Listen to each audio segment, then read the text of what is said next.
My mother spent my tuition money. Now I want to expose her to my father. Tell the truth. I, 20 female, have always supported my mom, 43 female, even financially, and I usually try to understand her side. My dad, 44 male, works overseas and sends me money twice a month for groceries, bills, and school. He usually sends it to my mom, who then distributes it. By the way, this comes from Min Loves the Scenery, and if you want to submit your own stories, go to the r/OKStorytime subreddit. And I'm Angie. I'm Sophia. And I'm Keon.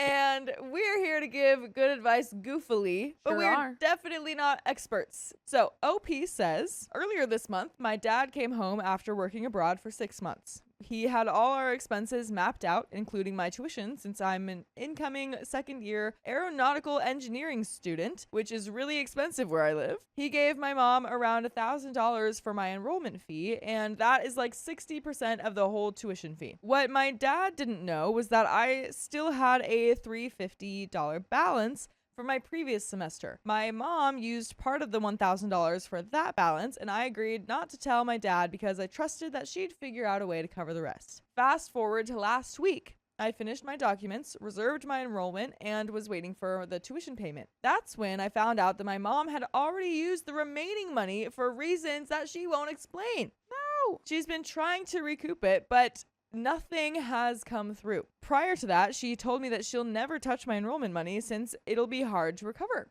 She's a liar. She's a liar. Today is the last day of late enrollment. If my tuition isn't paid by 6 p.m., I lose my slot. I've already missed 2 weeks of classes, including major and lab subjects, and I completely broke down. I told my mom I'm tired of always having to compromise because she borrows or misuses the money. I told her if this continues, I'll have no choice but to tell my dad everything. Not just about my tuition, but also about her gambling and borrowing habits that I've helped cover up for years. The problem is, if I tell him, my parents will have a huge fight and he'll never trust her with money again. But I'm exhausted, and now my education is on the line. Am I the a-hole if I finally tell my dad the truth? That's an easy no. Yeah. Now. Do it. Definitely Tell not. your dad now. Yeah, because I mean, I feel like an easy solution. He just sends the money to you, and Yeah. then you And then distribute you it. get to go to college. Yeah. You are not helping your mom by not telling your dad that she has a gambling addiction. Mm-hmm. Mm-hmm. Like, you're only making that worse, honestly, Yeah. by covering it up. Absolutely. Absolutely. There are some comments, though. One commenter says, honestly, I know it's difficult supporting someone when you know you shouldn't. I've been here. I don't think your mom will pay until the deadline. And even if she will, what about next semester or something else important? You're not the a-hole for telling your dad, but you are one for not telling him sooner. If he finds out you covered for your mom, he might be mad at you too. Rightly so. Be completely honest to him and prepare for a changed relationship with both parents. Opie says, not gonna lie, she already did this too last year, even using the money I earned from doing art commissions to lay her debts. The only time I managed to use that money for myself was when I bought a gaming keyboard. I didn't really tell him at first, since before she managed to recover it. It's just now I can't really tolerate it because I benefited from it before, though I know my faults. Another commenter says, that doesn't surprise me at all. Mind explaining how you benefited? I don't get that part, but maybe it's just my tired brain. Opie says, I'm not actually sure if this is called benefiting, but like her borrowed money makes me buy stuff, which I actually need, but still borrowed money she can't pay on time nonetheless. That didn't make sense. Yeah, you're wording things a little weird here, OP. I But don't know what you mean by that. I think what she's saying is that like the mom would borrow money from the dad and like it would be like for tuition or something like that, but it would be used for more fun things, and some of those fun things would be for OP. And so she was kind of like, Oh. I mean, yeah, I kind of I benefited got from it. things. Yeah, but Girl, pay your tuition. Yeah. Tell your dad. I think tell your dad, if you get in a little bit of trouble, then you get in a little bit of Yeah, trouble. man. At least you can go to school. Yeah, I think your mom is definitely more at fault here. So Absolutely. I think you'll generally be fine. Yeah. And come to him with solutions of like, yeah, just give it to me instead. Because, you know, if he has to make a solution, then he might choose to not give it to you at all. Another commenter says, I wouldn't call that benefiting. If she was responsible with the money, she would buy it without problems. She spends the family money on gambling and God knows what. OP says, before the vid, it wasn't like this, though. It was only after the vid that money problems started happening. She borrowed money from online lending apps who have a huge interest and pestiment since she had the vid, and things went down from there. Another commenter says, sorry that happened to her. I can only guess here, but maybe spending money is a coping mechanism after all the stress that has happened. If your dad's income would be enough to support the family, of course. Now, OP says, the income was more than what our family needed, with a few excess for personal spending and such. But the reason why it doesn't seem like enough is because she's been using our budgets to pay the money that she borrowed. And hence why I'm having this problem now. Another commenter says, tell your dad. It sounds like she may have a gambling regular use problem. Either way, it's financial abuse in my opinion. Your dad has a right to know what's happening with their money and to not be lied to. Opie says, I actually considered telling him multiple times, but I'm just afraid of what the consequences will be, as the last time this happened, they had a huge fight and dad wanted an itemized list of expenses. It was only recently that he went lax, and this is what happens. And then in response to another comment urging OP to tell her dad, I actually gave her until 5 p.m. to settle it, though I don't know if she'll be able to. I just want to cry thinking about it. Another commenter says, not the a-hole, talk to your college, see if they have any aid or emergency fees. Opie says they don't accept promissory notes, and I've actually reserved the enrollment last week. We're given a week to settle that, and the spot will be given to others. And now we have a full-on update. Woo! Yeah, I feel like just tell him. Maybe there's some sort of guilt there to try to like protect her mom in a way. She feels bad that she's like kind of having this problem or something. Yeah. Or maybe the mom is like guilting her into helping out, but you're not actually helping by doing this. No, So. it doesn't help anyone. Yeah. Exactly. So now we have an update. 30 minutes later. Oh, wow. That's the fastest update I think I've ever seen. Dang, we were 30 quick. OP minutes. was like, okay, you guys are right. 1 sec. I'll be right back. Yeah. Yeah, exactly. We told my dad. So now my mom threatened me by saying that if I tell my dad, there would be a huge fight and they might separate. And that dad won't want to see mom again. Oh, and there are some more Dude, don't comments. listen to your mom. She's tricking you. Yeah. Okay, wow. Tricking you. So that was just a tiny baby little update, Yeah. but we have some I guess more not comments. much can happen in 30 minutes. Yeah, I guess so. We do have some comments. Commenter says, definitely not the a-hole. Your father deserves to know the truth. Your mother definitely needs to be held accountable for her actions. If it means he'll never trust her with money ever again, then so be it. If your mother complains, tell her actions have consequences. OP says, it's kind of hard to say that to mom since I'll be labeled as an ungrateful child. I live in a very religious Asian country. I don't want my family to be broken, but at the same time, I can't tolerate this anymore. And we do have another update. Update number 2. This is the next day. Dad was doing his medical earlier and contract signing, hence why I wasn't able to tell him. Didn't want to talk about it on the phone. The moment he got home, I immediately told him about the situation, and while he was not mad at me, I could sense his disappointment, which I understand. I explained the whole situation, and after that, he went to confront my mom via the phone, since we're in the city and my mom is at our hometown. After a bit of grilling, mom eventually confessed that aside from using the money to pay back the money that she owed other people, she did use some for gambling in hopes of having a higher return, which unfortunately did not happen. They had a talk about it. I could sense that dad was holding back, and dad is now requesting a list of all the people that she owed and how much, though she has yet to reply. Dad also managed to find a way to get the funds for my enrollment. Fortunately, it didn't become a reason for them to separate, though he has told me that he'd be sending the money directly to us, my siblings and I, from now on, especially our allowances. I have no idea regarding the bills and groceries. Anyway, thank you all so much for your insights, as it has helped me make the right choice, which I did, and hopefully it helps mom to overcome her gambling and tendency to borrow from other people. I'd be reporting to school tomorrow and appeal if they could still slip me in available slot, and we'll update. We've got some comments, but see, this is what we're saying, OP. It's gonna be good. We're saying it's gonna be fine. It's gonna be fine. You're gonna get the money directly Yeah. to you instead And of your dad mom. and your mom are gonna figure it out because that's their relationship and has nothing to Right. do with you. Exactly. So now we have 2 of OP's comments. One commenter says, by any chance, are you Filipino? I know some people like your mom who end up in huge debt from gambling and borrowing money for gambling, to the point that they'll lie about what they need the money for when borrowing.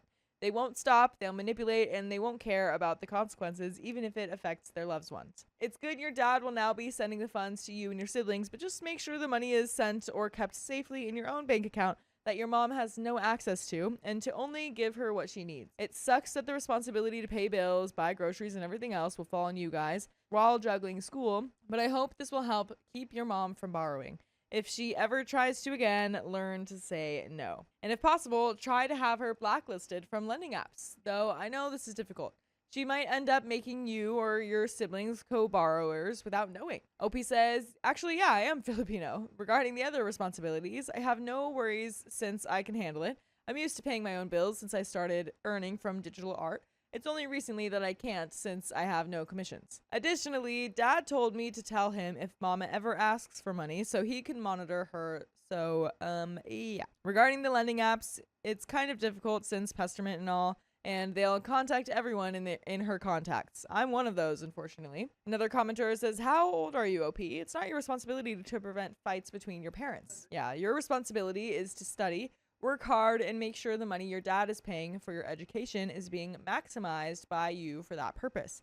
If they fight, it'll be because of your mom, not you. Opie says, I'm 20 and the oldest of my 3 siblings. My sister is in grade 9 and my younger brother is in elementary school. And we do have a third update. Oh boy. This is 4 days later from that post. I'm and glad you 5 told from your the dad. original. I'm glad you told your dad. I didn't want to say anything when they were like, I'm from a Asian country that's heavily Catholic. And I was like, and there's a lot of like gambling and stuff like that. I was like, or not gambling, but like, you know, That's just part of it. Yeah. part of it. I was like, it's Filipino. Really? I saw a Interesting. number. It's really bad Yeah. that like, I think it's like at least 50% of Filipinos gamble Oh, wow. and like 70% have a gambling addiction. Oh, wow. Like it's bad. Dang. It's really, really, really, really bad. Yeah. Oh my gosh. So with update number 3. My dad managed to find a way to secure the funds for my tuition fee. I also managed to get enrolled just this Saturday, though I missed 2 weeks worth of lessons as well as an assessment. I spent the following days sending emails to my professors so I could catch up. Dad had a bit of a talk with Mom through a video call since Mom is currently in her hometown while my dad and I are in the city. I study in the city while my dad was here for his documents and medical. He pressed on questioning her until it was revealed that she gambled the money in hopes of getting a high return to pay the money she owes to various people, as well as return the money that was supposed to be used for my education. Now, some of you might be wondering why my dad would finance my college. I'm actually from the Philippines, so culture here is a bit different, as there would be parents who would work so they can send their kids to college, and my dad happens to be one of those. Anyway, I also told Dad about the money that she owed to my friends as well, and he found himself questioning why my mom would borrow money when he would send most of his salary to us, which is admittedly more than enough if there had been no loans to pay. And I will admit that we've got full episodes with more stories just like this one on Spotify, iHeartRadio, Apple Podcasts, or whatever your favorite podcast app is. Just search OK Storytime and you're going to find them. There is a little bit more to the story, but she would borrow from her friends too. Yeah. I mean, definitely good move in telling your dad, because this is clearly a problem that you are not equipped to handle. Yeah. And hopefully your dad can kind of get a handle on this and your parents can work it out together. Yeah, exactly. It's good that you're telling everything that you know Yeah. to him. Since then, however, my younger sister told me that Mom seemed down, like she has no fight left in her and gave up completely. She was unusually quiet, too. I have no idea what else is happening since she hasn't talked to me or Dad ever since. I did send a message to my mom explaining why I did what I did, and I do ask about her to my siblings since she had deactivated her account. Hopefully, when she comes here to the city to switch with my dad, who will then look after my siblings before he has to work again, we can at least bring back some of that bond that we had before this entire fiasco happened. So we have one last comment here. There's a commenter that says, you are definitely not the a-hole. Your parents are, though. He knew that she had money issues and expected her to change without any help? Really? Commenter number 2 says, did OP say that the mom never had help? Mom is the only a-hole here based on the info that we have. OP responds, Dad actually has reminded Mom multiple times to stop gambling, as no one ever really wins. It was only really after the pandemic that she started gambling more and more. She didn't even gamble except for when it's with my aunts, and that was in good fun and nothing serious. And that's the end of that story. My siblings demanded that our mother hand over her house while she's still alive. Hold up. That's her house. My brother, sister-in-law, sister and brother-in-law feel as if mom should give them her house and property and move into an old folks home or buy them a house. My mom is almost 80. She has all of her faculties about her. She's well educated and very spry. It's mostly my sister and brother causing all the trouble. By the way, this comes from Head Full of Pain. And if you want us to make your own stories, go to the r/OKStorytime subreddit. I'm Carly. I'm Keon. And we're here to give good advice goofily, but we don't have all the answers. We only know what we would do, so let us know what you would do in the comments. A few years ago, my stepdad passed. He was a great guy and good to my mom. My older brother and my younger sister are convinced that mom has secret money left to her when stepdad passed away. At first, they thought she had cash hidden in the house, so they'd visit her and one would keep her busy while the other would snoop. Then they convinced themselves that she had a secret bank account somewhere. No, she doesn't. I do most of her banking and set up her accounts for autopay. She owns her house free and clear. After dad passed away, I orchestrated a GoFundMe to get her house paid off. We were successful. They do not know that I did this. They were kept out of the loop for fear they'd pressure her into giving them some of the money. So they have no idea how she paid her house off, only that she paid it off. They really ramped up the pressure after she paid off the house. Now they are convinced more than ever that she has a secret stash of money. Then we told them about the GoFundMe for her house, hoping they would back off of mom. But they lost it. They wanted an accounting of the money, and they wanted anything that was in the account turned over to them, threatening to take me to court for elder financial control. Now she only has to pay the monthly bills. I set up her autopay.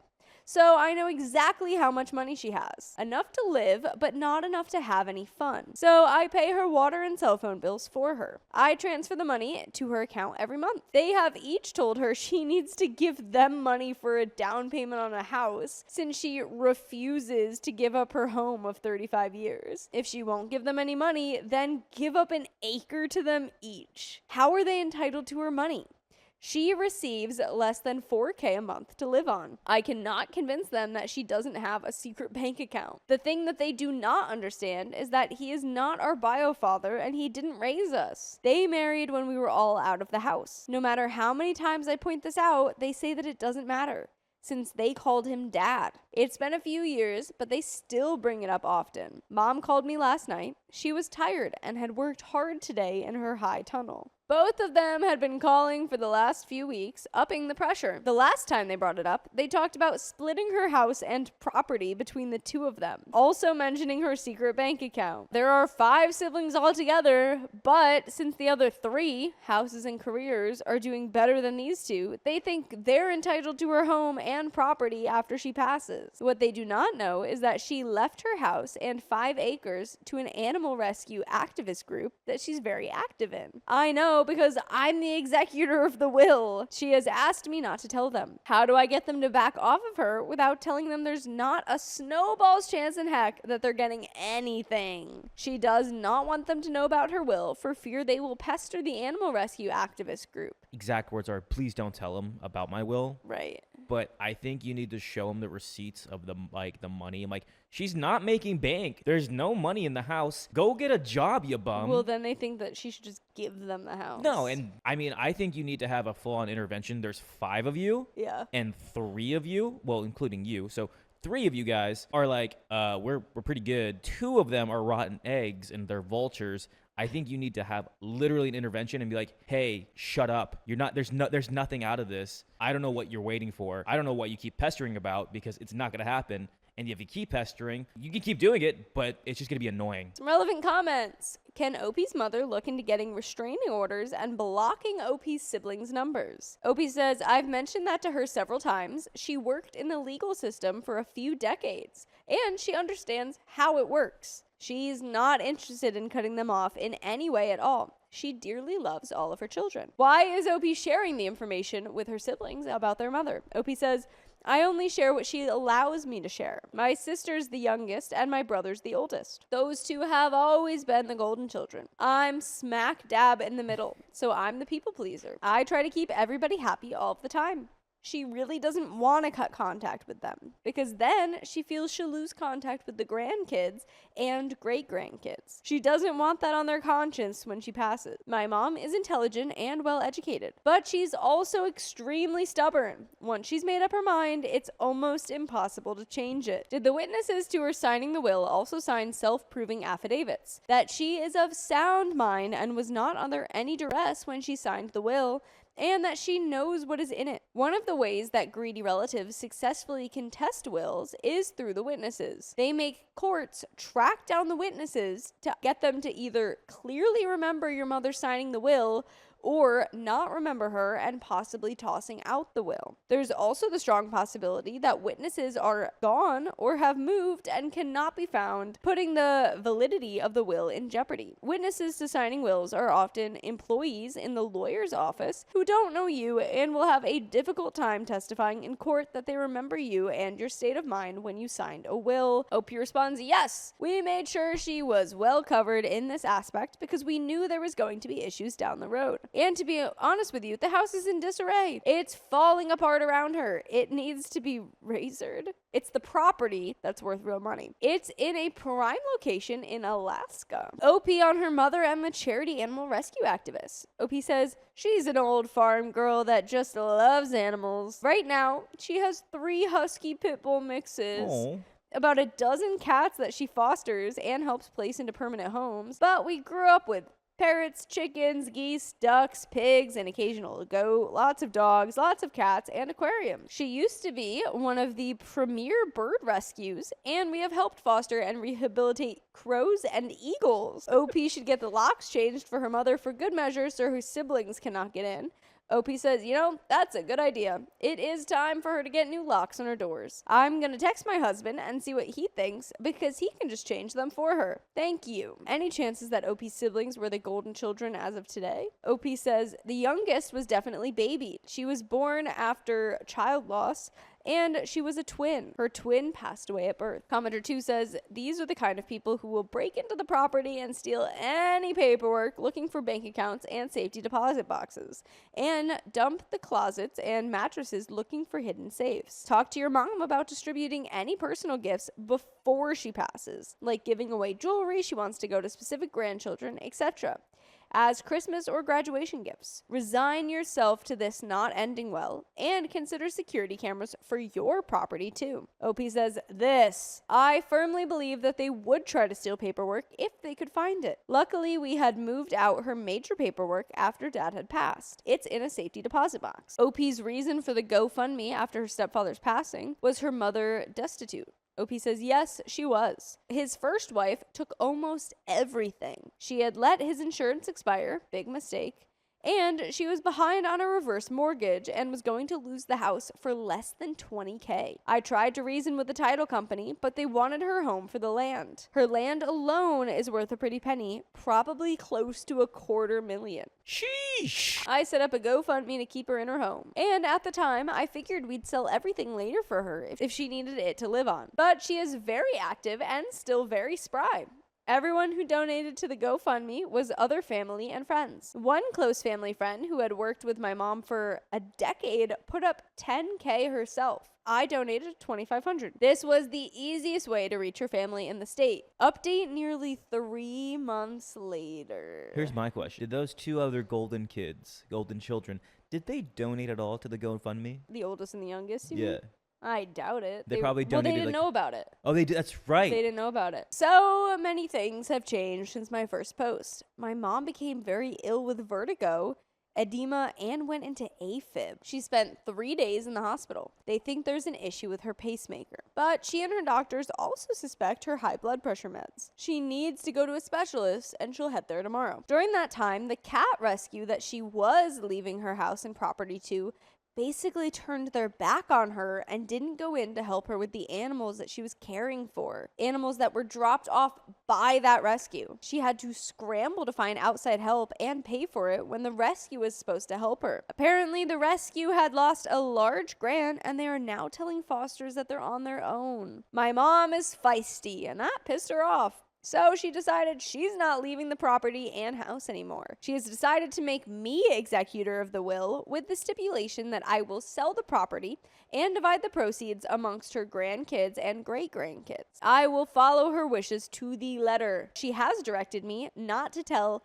any of them what she plans, to let them still think that it is going to a rescue. By the way, you guys can come to the rescue and listen to full episodes with stories just like this. Go to Spotify, Apple Podcasts, iHeartRadio, search up OK Storytime. As for all of you asking about her income, she lives remotely in Alaska. Her closest store is 35 miles away, one way. If she wants a Walmart, she has to drive 70 miles one way. Her electricity alone is $600 to $800 a month. Plus, groceries are outrageous. She also has a lot of animals.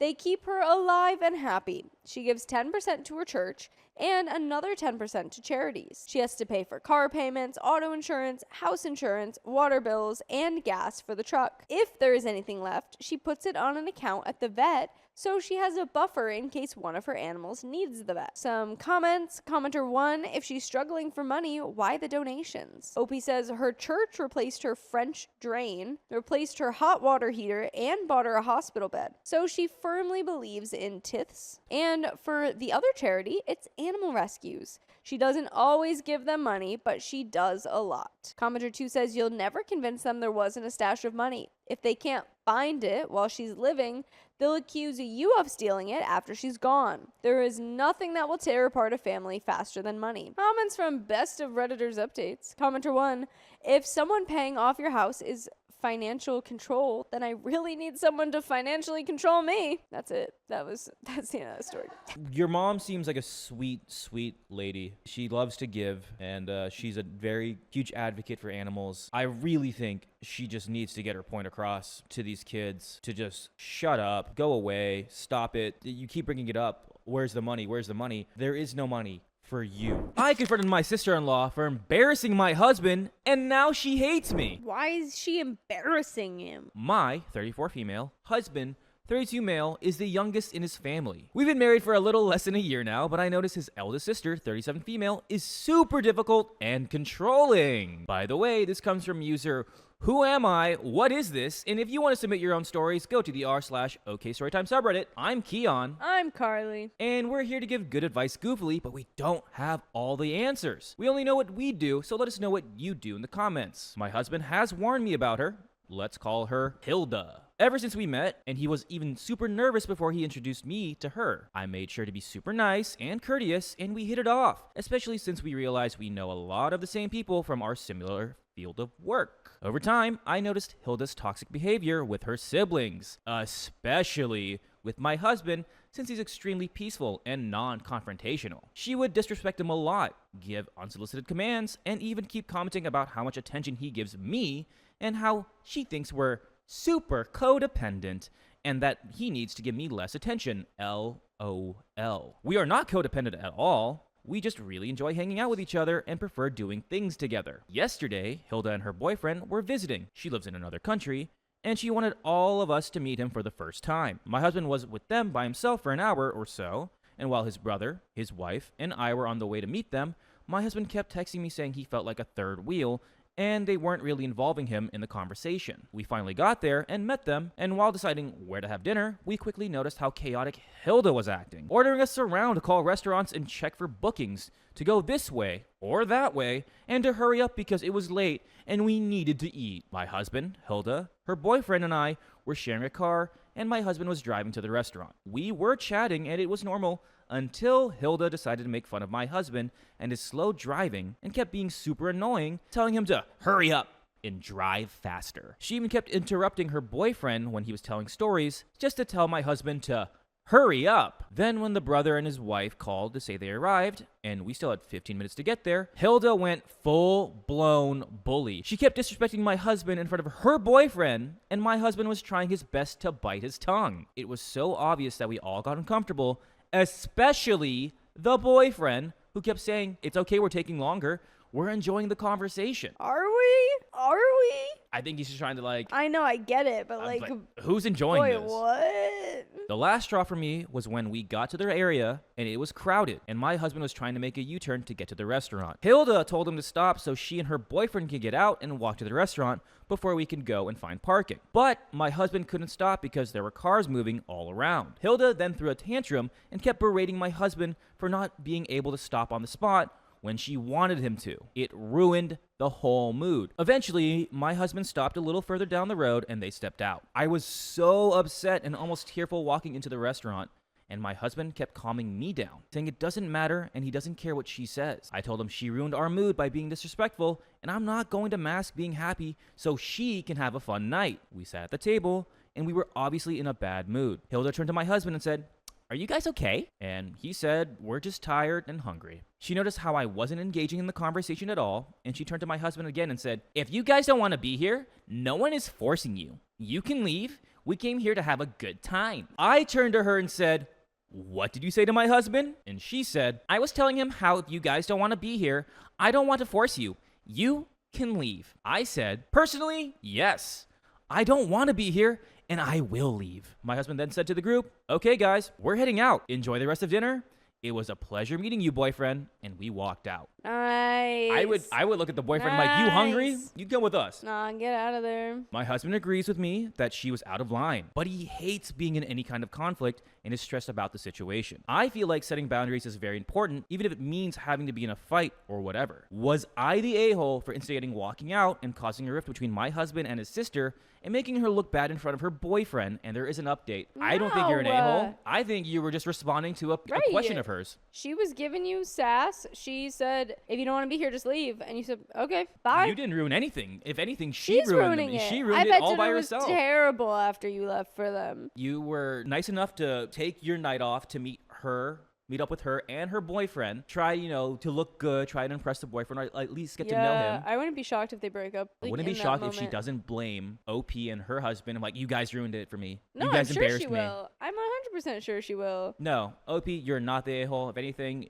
Not good the job for a-hole. standing up for yourself and not letting it just slide on by. Everyone told me that I had the right to walk out, and she was being extremely rude, which made me feel sane because sometimes I feel like I'm the crazy one with my reactions to very obvious instances of disrespect that the whole family seems to brush off. After the incident, I talked to my husband and told him that I will not tolerate disrespect from Hilda, and what she did was extremely out of line. I also told him that it is extremely upsetting when she disrespects him, and while I understand his stance on being the bigger person, a line needs to be drawn with Hilda. He agreed and said he would talk to her. The next day, they had a day planned with the boyfriend, which I thankfully apologized for before this whole thing happened. My husband's brother, Jacob, called him before the outing, and we all discussed what happened. Jacob tried to explain how Hilda doesn't have bad intentions, etc., and I told him that I never said Hilda was malicious. I just think as adults, when someone is disrespectful, the bare minimum is to acknowledge and apologize. After a long back and forth, they agreed that Jacob would ask Hilda to have a conversation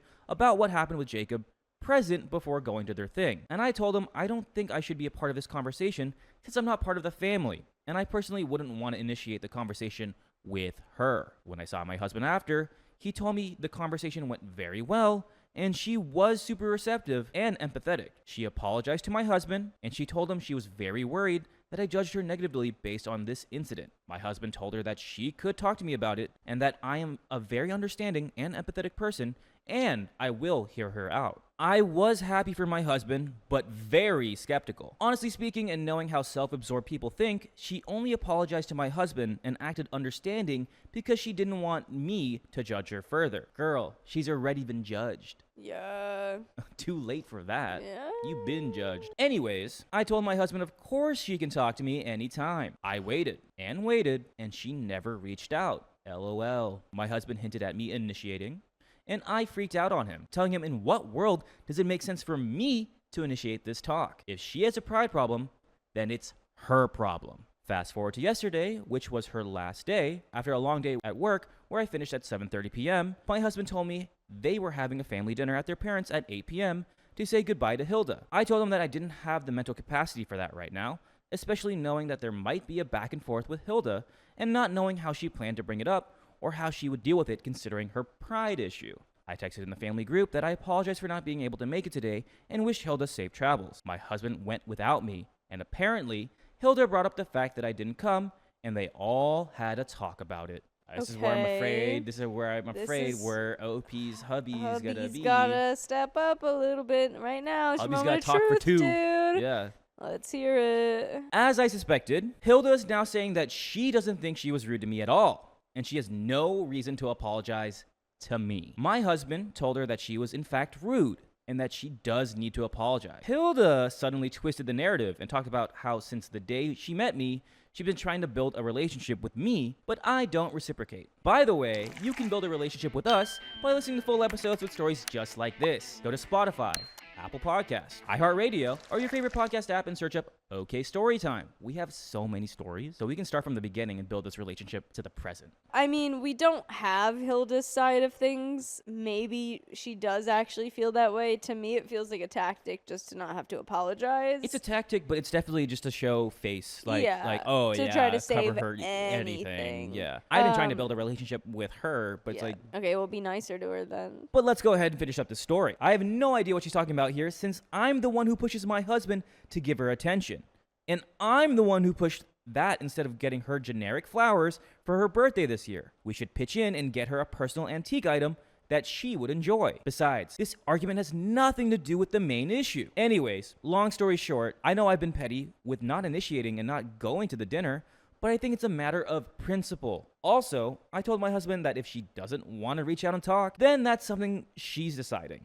And I won't try and solve this issue for her. Am I the a-hole? Not at all. No, she's just one of those people. I really hope... first off, I don't even know where she's going, but like, bye. Yeah. There was something about her not living She lives in a nearby. different country. That's what it is. She lives in a different country. Toodaloo. So at least you don't have to deal with her that often. Like, I don't want to see an understanding of how everyone sees her. Because if she only bullies your husband, OP, this needs to be brought up. But the thing is, this needs to be brought up from your husband. Like, hey, does anyone see, like, yeah, the husband's like, yeah, she sucks, but like, does she bully everybody else? Right. Is it just that the husband and you, like, it's a weird situation. So this girl definitely likes to twist her words and save face and look like she's, great and all, but as long as you don't need to deal with her, great. My sister-in-law banned me from seeing my niece, and my husband took her side. Bad, hubby, bad. Me and my husband were in a pickle. We needed to save money, but the townhouse we were living in was becoming too expensive for us to handle. His parents are far wealthier than mine and have a giant house that he has lived in with his 3 siblings his whole life until he met me. By the way, this comes from Low Life Painter, and if you want to submit your own stories, go to the r/OKStorytime subreddit. I'm Carly. I'm Keon. And we're here to give good advice goofily, but we don't have all the answers. We only know what we would do, so let us know what you would do in the comments. Me and him had been pretty much independent until this point. So I was having a hard time even accepting the idea of moving into his parents. I had gotten to know his family, I thought, pretty decently at this point. I was around for the announcement that my sister-in-law was pregnant with my niece. I went to the gender reveal, I was there at her first birthday party, and all of the holidays. His family always were loud and proud about their emotions, not afraid to argue in front of strangers. And I found a sense of peace seeing a family be able to express themselves so freely to each other. Because when I was growing up, there was so much silence. I never had a stable home life. My parents were divorced when I was 3. Me and my sister would get yelled at by my hostile mother, and we lived in silence in our own little worlds. Silence, and my room was safety. So coming into a family that was so opposite was refreshing, almost blinding to me. Like I couldn't see the toxicity until I actually lived with them. The reason I didn't want to live there initially was because the way my sister-in-law treated her daughter. It seemed like she had no regard for her baby's safety, and that bothered me. I also was afraid of keeping my cats in a room for so long that I'd have to get rid of a lot of my belongings. Eventually, we all came to an agreement where we were able to live in the space of the house where both hallway entries can be closed off. It is kind of like a mini apartment. So I reluctantly agreed to move in, willing to make a sacrifice so my husband wouldn't be so stressed about our finances. We moved in November 2023, a couple of months after me and my husband's wedding had taken place. We were fine through the holidays. I was shy but comfortable, and loved enjoying meals with everyone. It felt like everyone took care of each other. But then after the holidays, I realized that the parties never really ended for my sister-in-law. There are always people over every other day, strangers walking into our section of space, leaving our doors open, and accidentally letting my cats out. Then came the issue of the men she brought around her daughter. Sugar daddies that she barely knew left unattended around her daughter, picking her up like that was their child, but it wasn't. After seeing this, I had battled with myself on if I should bring up my discomfort around the men she was bringing around her daughter. But I felt like she would scream at me and tell me to mind my own business. That's how she would usually solve conflicts, screaming about it. And that's exactly what she did to me once she found out about my discomfort,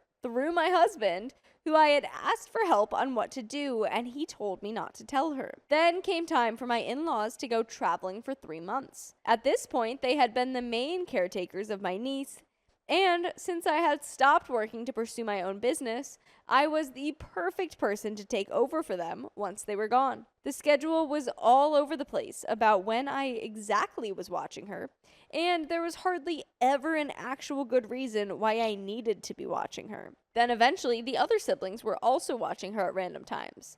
Nothing was consistent. I have a hard time without a solid schedule, and I was losing sleep at this point because I would get either woken up way earlier than expected or end up staying all night out of pure stress of the situation. Eventually, I had enough. I asked around the house to each person and asked them how they felt about everything being all over the place. And they agreed with me that we needed a more consistent schedule. My husband's other siblings were also losing sleep as well, and felt their kindness was being taken advantage of. We all sat down, except for one sibling who had to go to work, and waited for her to come home so we could plan our schedules out all together. But the one sibling who went to work tipped her off that we were waiting for her, and she lost it. She twisted it into being this horrific thing that we were plotting against her and that schedules don't work for her. She targeted me and said I had agreed to every single day and that I don't care about her or her daughter. Oh. I yelled back at her that I cared for her and her daughter so much that I just wanted to do this to help everyone out. She then said she never wanted me near her daughter again. I had a panic attack after that. I was so devastated. Me and my niece had grown really close by this point, and the thought of not being able to see her again ripped my heart out. And she knew it would. Everything went back to normal, or should I say, everything got brushed off. I attended her graduation from beauty school and celebrated with her afterwards. It was then, after a couple weeks, she drunkenly apologized to me for the fight, and I was pleased enough with that to move on. But the things she says sticks on my heart heavily. I'm sorry, we're just taking that apology, but like she probably might not even remember as like that's the apology I A drunk deserve. apology. Yeah, like that's a you know what? That's a wholehearted apology. Yeah. I'll take that. A month later, she finally went on her own trip to Florida for 2 weeks, and it was the first time the house had been completely quiet. I found myself baking and cooking in a clean kitchen. The kitchen is the spot the partying was always at, so I never felt comfortable being in that area.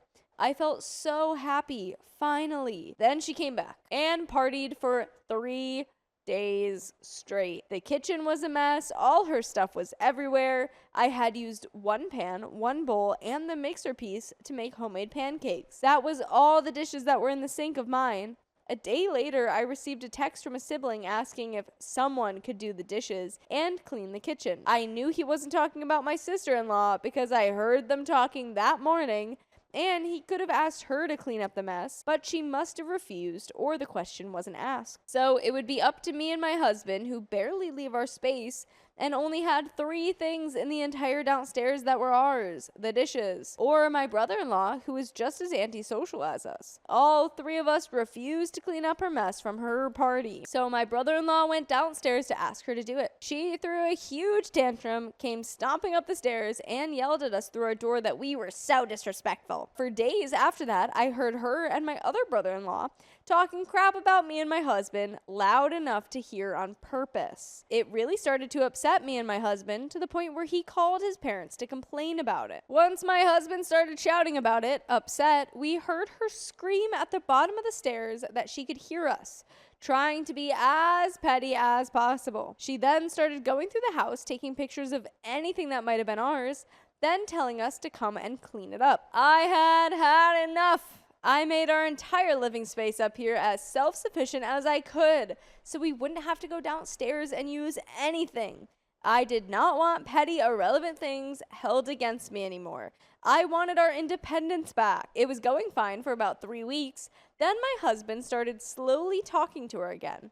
But I was too scared at this point to even go downstairs. That's crazy. You're literally just like, all right, I'm in my, in the highest bloody tower, just doing, like, you can't go downstairs. The fact that she's forcing you not to go, like, She's not forcing her. Not forcing you, but you're just so uncomfortable to go downstairs in your own place of living. I didn't want any more confrontation. But of course, she found another reason to be mad at me, even though I had done nothing. She decided to ask my husband a question. What would you do if your wife cheated on you? My husband did not take this lightly and saw it was another jab towards me. He went off on her and said, "Don't talk about his wife like that." Then he took a jab at her friends and called them messy and gross. This set her off.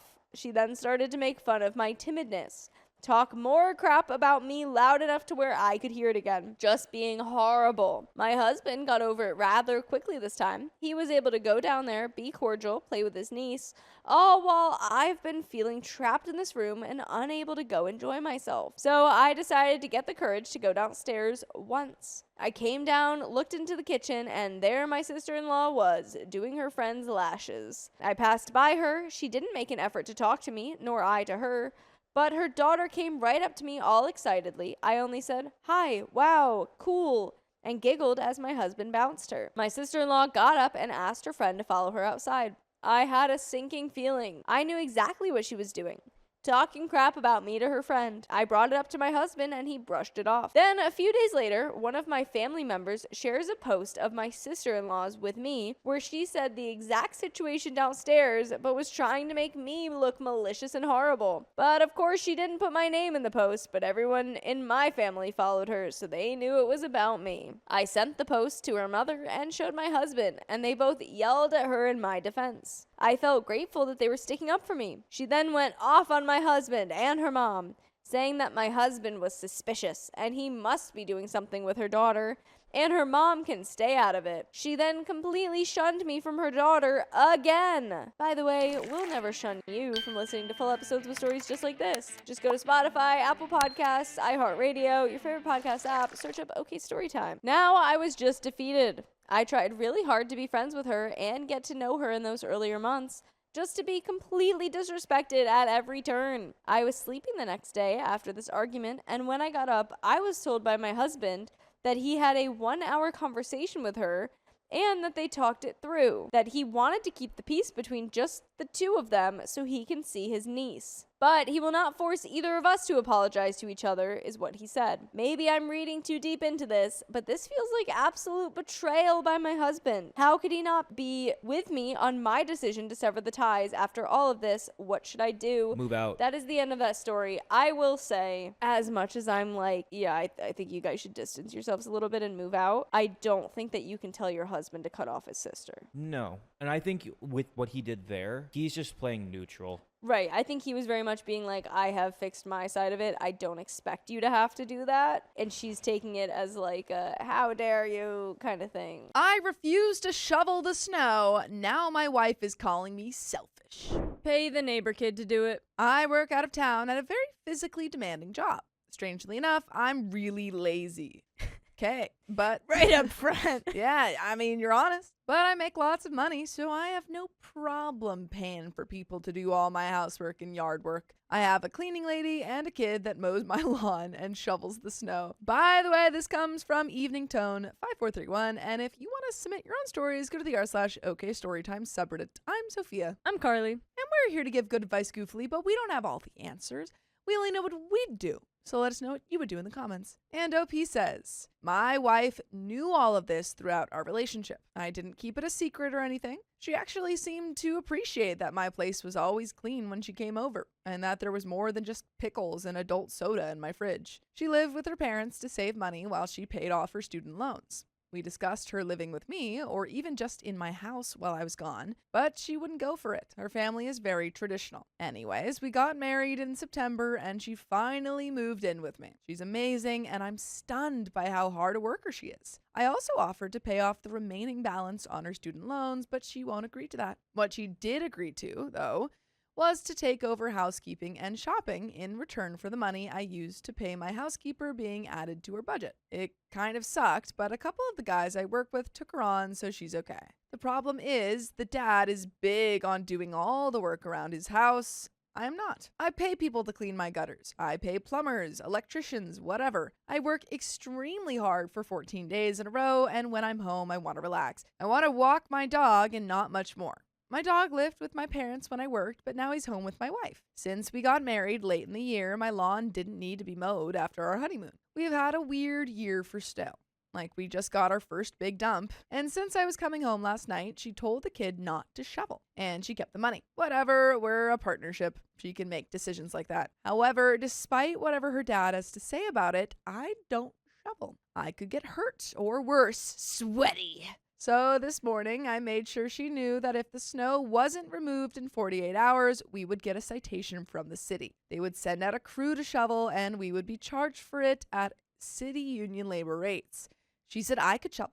I said I could, but I wouldn't since I had budgeted for someone else to do it. She ended up having to do it herself. She tried calling the kid, but he was going to school, so he couldn't do it until afterwards, but he had other clients to take care of. He's booked and busy. Yeah, he's like, sorry, I got clients. You have to call earlier next time. You canceled on me. You're blacklisted. You can't handle my prices anymore. They've skyrocketed. It's $100 now, not 20. She's mad at me because I could have shoveled. I fully could have, but I didn't want to. I never want to. That's why I pay other people to do that crap. I don't even like that I have to unload the dishwasher now. I used to just throw dishes in there and they would end up in the cupboard. That sounds like lovely. Am I the a-hole for assuming that if she took the money for a job, then she would take responsibility for that job getting done? And there are some comments. No, because not if at all. that money was Yeah. going to be given to whoever shoveled the Clean, snow, yeah.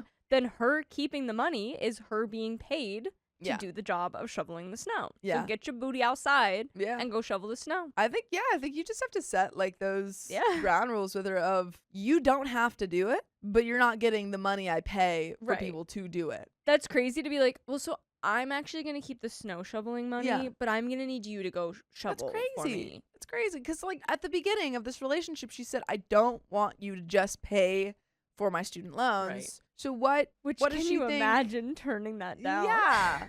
I mean, she's already turned it down but then is expecting that anyway, you Right. know? Just under the guise of her doing something which she's not. She's not actually Yeah. doing. Comment 1 says, not the a-hole, but if you're used to things being done, then don't give the money to your wife. Give it to people who will do it. To be honest, I wish my hubby would do this. Then more time for hobbies. Reply to comment 1. There are studies that show that purchasing services to reclaim your time leads to longer lasting happiness than using the same amount of money to buy things. Time is valuable. OP found a way to waste less of his. It's worth the cost. I think the solution is just go back to what you were doing before. Yeah. Comment 2, not the a-hole. If she's going to pocket the money, then she needs to do the chores. If she doesn't get to pocket the money, then insist you do the chores. If she doesn't want to do the chores, then pay the people you hire to do them. Your wife's being the a-hole here. Comment 3 says, not the a-hole, but I think you should keep hiring people to do chores and not give your wife the money to do them. I don't think she respects the fact that you don't and can't do some of the work that her dad does. OP says, I could do that work. I just don't want to. We only ever agreed to her doing the housework. When we get snow here, it is heavy, wet snow. It sucks, and we have like 3/4 of an acre of a yard to mow. I didn't plan on her doing that either. She made the command decision not to let the kid shovel. Right. Like, OP's wife Yeah. said, give me the money, I'll do the house chores, and he still paid for yard and snow. Yeah, you don't being even like, have to that's do too much. that. She could still do all the other house chores and get paid the house cleaners Yeah. money. It'd be perfect. And then someone else just does the yard. You turned the poor kid away, and now he's booked and busy. You fool. I get you. But your wife pocketed the money that should have gone to people who will do the yard work while she's going back on her word about taking care of the chores, whether she herself does it or use the money to hire other people to do it. Basically, you're paying her to yell at you to do the work, lol. I.e., you give her the money, she turns around and basically tells you to go shovel the snow. And OP says, also, I gave him $20 because he still showed up to work, and I felt like she screwed him over.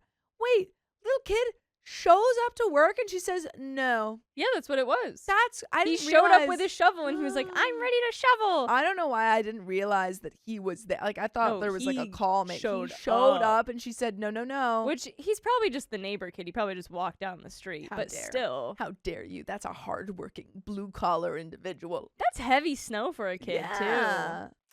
I hated shoveling the snow. I have never shoveled snow. So when the snow starts, it's really heavy Yeah. snow by me, too.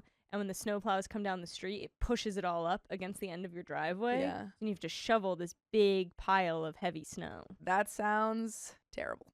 It is. Update. So we got another big dump of snow today. There we go. Snowed again. My My wife shovel again now. Gotta shovel again. My wife knew I wasn't going to do it, and she didn't want to do it, so she called her dad for help. Why? Give the poor kid his money. We have a child. We've got a child. This kid needs his bank. He needs to. We've got a child. He's saving for something. I know it. I don't know, probably a PS5 Yeah. or Give a the kid his video dinosaur. games. I don't know. He told her that he would come do it and talk to me after work. Talk to me? Cool. I am warm inside with my dog. I had already talked to the kid and he had already done it, been paid, and skedaddled. I was going to tell her father to stay out of our marriage when it came to finances and stuff. Well, he went to his house first and shoveled his sidewalk first and slipped on his sidewalk and twisted his back so he didn't finish. And he won't be coming over after all. Her mom and older brother got him back inside and finished their walk. He had to come over from his own apartment where he pays a monthly fee for snow removal and crap like that. Anyways, her dad isn't seriously injured, no broken bones or a concussion or anything. They had him checked out, but now my wife is home and it's supposed to snow for the next few days. She wants me to go shovel there since it's too hard for her mom, and her brother said he has work stuff and only showed up because it was an emergency. I volunteered to pay for my kid, who is not biologically related to me in any way, but some of you think it is my child, to drive over there and shovel.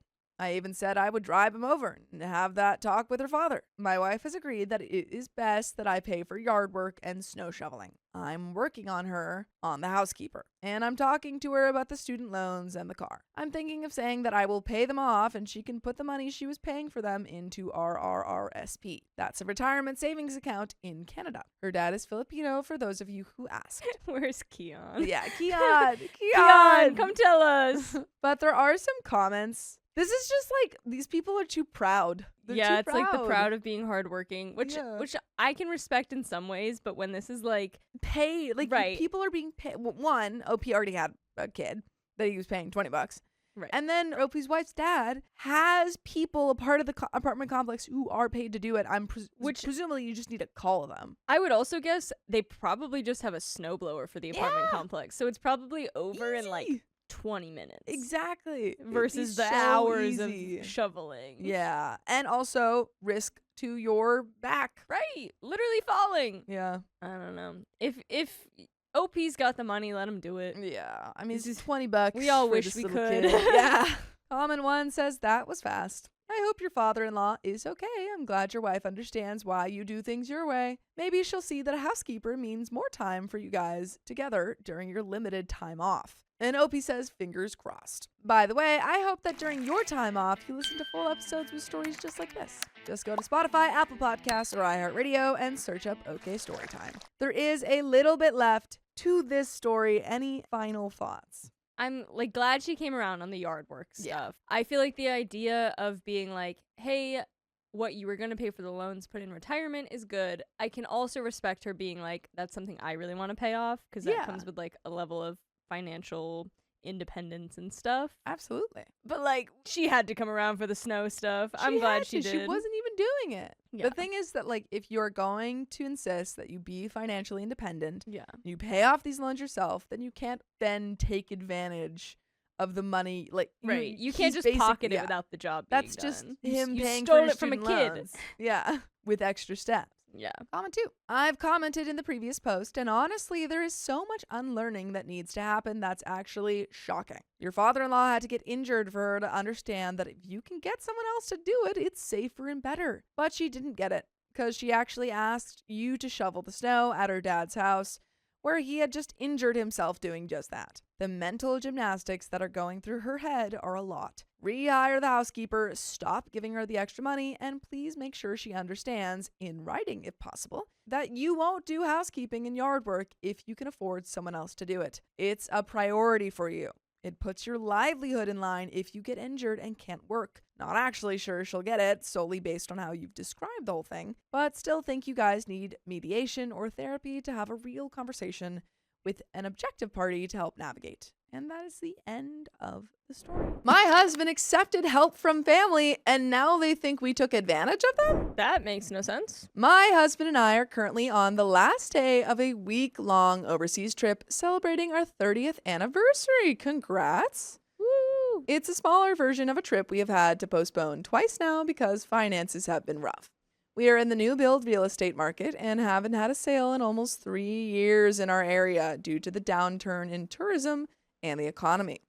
By the way, this comes from Clueless and Hurting, and if you want to submit your own stories, go to the r/OKStorytime subreddit. I'm Sophia, I'm Carly. and we're here to give good advice goofily, but we don't have all the answers. We only know what we'd do.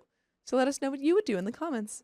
And OP says, because of this, we have had to carry the mortgages of several builds while waiting for them to sell. We have also, in that time, had to pay for 2 kids in college. In the course of the last 3 years, we maxed out our home equity line of credit, and things were getting really awful. We have kept it secret, and my husband has been managing it all. I was unaware of how bad it actually got. In the beginning of 2025, things started to turn around. We had an influx of cash, which I assumed was from a business deal. It was enough to pay off the home equity line of credit and do some much-needed repairs on the house. We also actually recently sold our first property in 33 months and plan to use that money to keep us afloat as long as possible while we wait for the other properties to sell. So that's the background as I knew it to be until tonight. Dun, dun, dun. That was so dramatic. My husband got a call from a family member who accused him of basically borrowing money they thought they were helping keep us afloat, but instead using it to live a luxury lifestyle and taking trips. He was stunned and floored by the accusation because it could not be further from the truth. To reiterate, we had canceled this trip twice already in the last few years. We only took it now because we had airline points to book the flights and car. The lodging was 100% paid for by a timeshare presentation, not luxurious at all. We did not pay for anything other than meals this week, of which we have had 2 nice meals, $125 range. The money he borrowed went 100% towards paying off the HELOC and the house repair. Here's my dilemma. There isn't a better, more honest, and integrity-filled man than my husband. This accusation has deeply hurt him, and I fear this family relationship, and I don't blame him for being hurt. The other issue is he never told me how bad it was getting or that he was taking this offered money. That's not Ooh, great. That's not good at all. That's not great. Should have been honest with you. I didn't find out until the phone call tonight, after which he came clean to me about it all. He was embarrassed and said he didn't want me to worry. Things to note, he never asked to borrow this money. He was speaking in confidence to this extremely close family member. They had asked how things were going, and he finally shared to unload, and the family member, who has considerable means, offered and insisted to give him the money. They insisted it was never to be paid back and would never be spoken of again. This was apparently very difficult for my husband, but he was extremely thankful. The issue is he never told me any of this. And a few days before we left for the trip, I was speaking to this family member and casually mentioned we would be gone for a week to celebrate our anniversary. At the time, the family member replied they thought we postponed that trip, and I said, we did postpone that one, but we had an opportunity to go, and I was so glad my husband was finally doing something fun for himself. I then told them we were planning a bigger trip for the following fall to truly celebrate our anniversary. Which, I get where the yeah. family's coming from then. Yeah, I totally get that. OP didn't know. Right. It is not on OP. Yeah, and I think you guys have like a fair explanation for, yeah, we were able to pay this off. So now we're in a better place in our life. For sure. We're not actually spending much money on this trip. Like Yeah. airplane points. That is tricky though, to be like, yeah. we just gave you a lot of money, Yes. and you're now taking a trip. Yeah, it doesn't look good. It does not And look OP good. doesn't know, so she's not going to Yeah. be like, yeah, we're not taking a trip. No. What's going on? A trip we haven't even booked yet or paid for because things need to really turn around for us to do that. Well, I guess this family member got really upset, and it all came to a head tonight when they called my husband and accused him of using the money they gave him to live the high life. I don't know what to do. I told him there's a lot here to unpack. But the first thing we will need to come to a resolution with is his family member, however that ends up looking, including paying back the gift they gave however we can. But we also need to address how he never told me any of this before tonight. Ooh, not sure what I'm asking, just need support. Comment 1, this is a mess. Yeah. Sure, borrow this money, no need to pay it back, but there are hidden strings attached. I can understand how maybe the relative got the wrong idea because of the timing of their generosity and the trip being on again being so close together in their mind. But I also think if this person was so impulsive as to whiplash and get crappy about your vacation, then you're going to be living under this person's thumb unless and until you pay every cent of that money back. I don't necessarily agree with that. Yeah. I fully think it is just the fact that it was stated, we can't really go on the trip, Yeah. money's tight. They gave you money, Yeah. trip's back on. Yeah. Like, it doesn't look good. It doesn't. It doesn't look good. And I think there is a way where a husband can go and say, this is our financial situation. This is what I used the money to pay for. I will gladly pay that money back. Yeah. This is how we were able to afford the trip. Right. You can explain. Yeah. Lots of points were used. Yeah. The outrage by the family member every time you did something more than just suffer to exist would get really old really fast. Yeah. OP says, yeah, that's the rub of it all. We too get why the perception was bad. But despite explaining to the family member how this trip came about, they are unwavering in their belief we took advantage of them. It's so awful because we would never ever do such a thing. And I am insisting we find a way to pay it back because we cannot live under a microscope from now on and have to itemize every expense we make. And second comment, oh my, I can see how one innocently steps into a big mess. Keep that in mind, there was an innocence around this whole thing amongst good people. And I can understand each one of them. You, your husband, the family member, all of them. Trust me, it will blow over. This too shall pass. You will be more conscious when talking to family members about the fabulous life you're leading. Your husband will talk again to the lender and sort it out, and your lender will settle down as well. He is probably sorry already he blew up after you all explained things. Stuff happens, and this is one of them. Time will go by, and then something else will happen, and it will be in your rearview mirror. OP says, I really hope you're right. The thing is, he spoke to them, and then he and I spoke for a very long time, and I convinced him to call the family member again to explain in detail and hash it all out. This time, the spouse got on and reiterated what the other family member said. My husband wasn't able to get a word in, and then they had to get off the call for another engagement.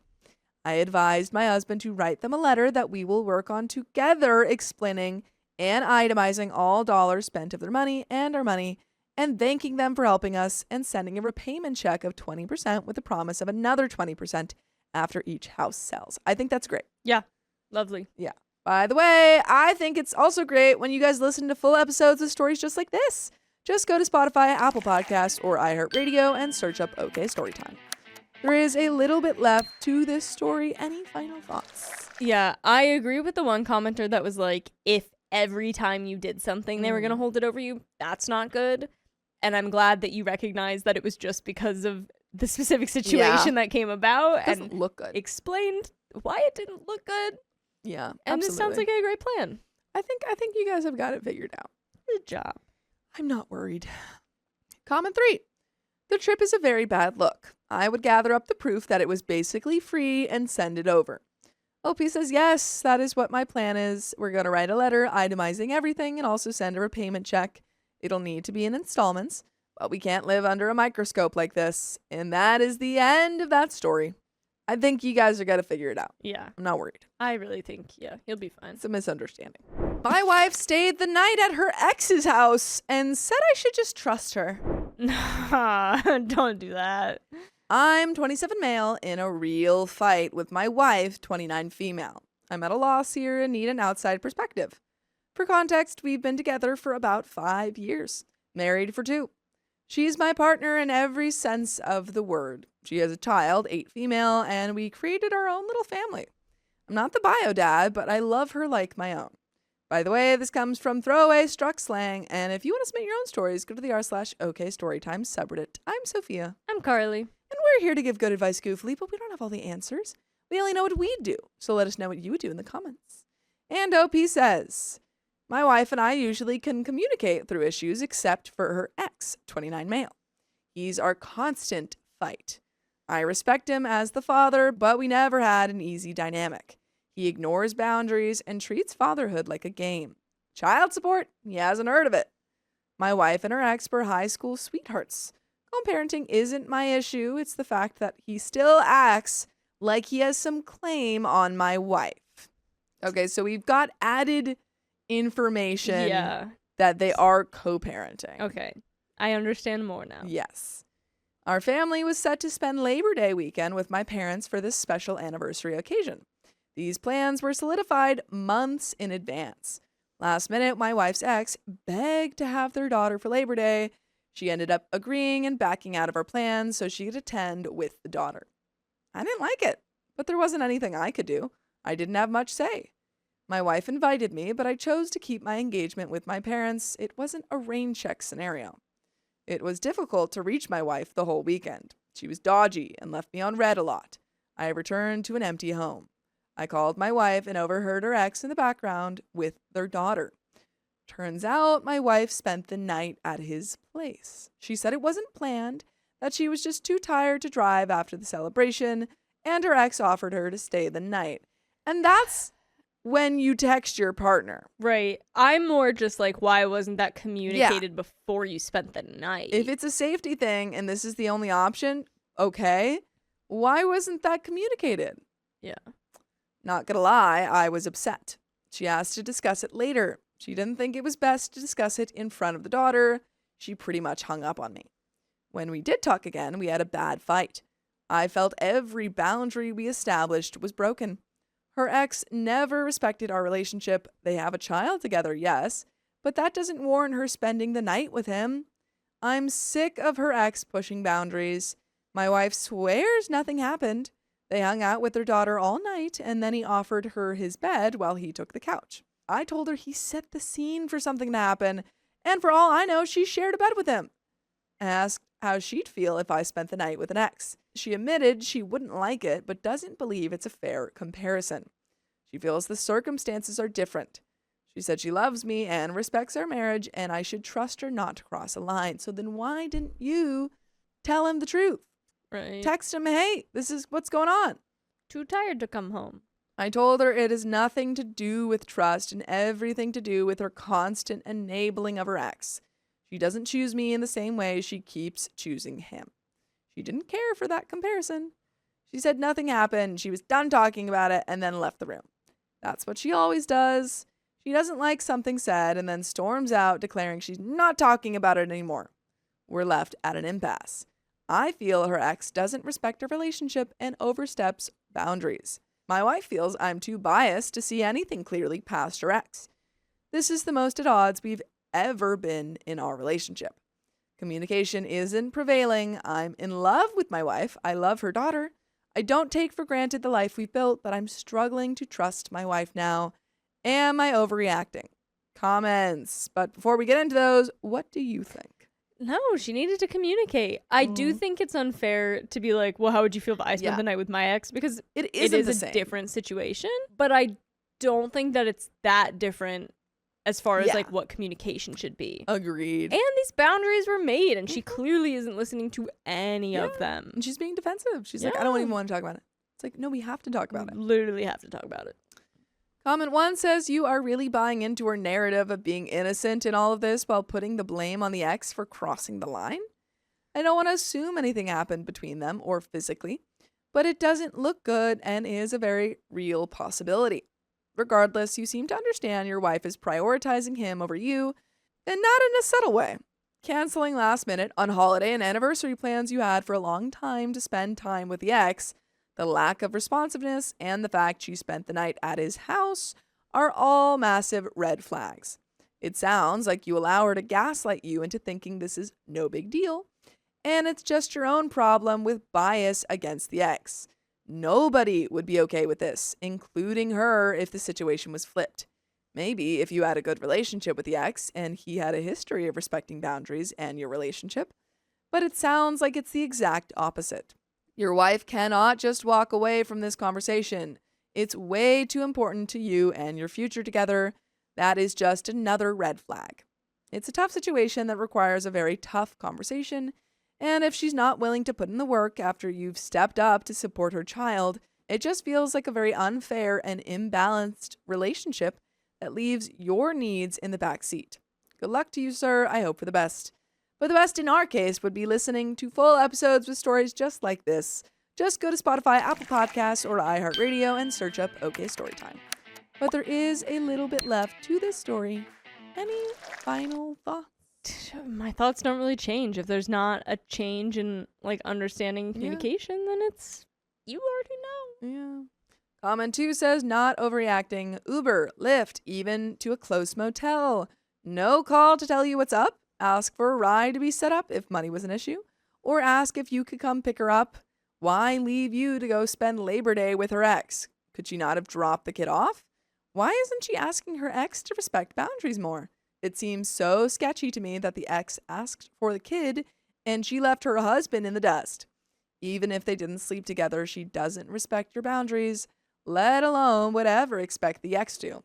I have so many questions and I wouldn't be able to just shove this under the rug. And that is the end of that story.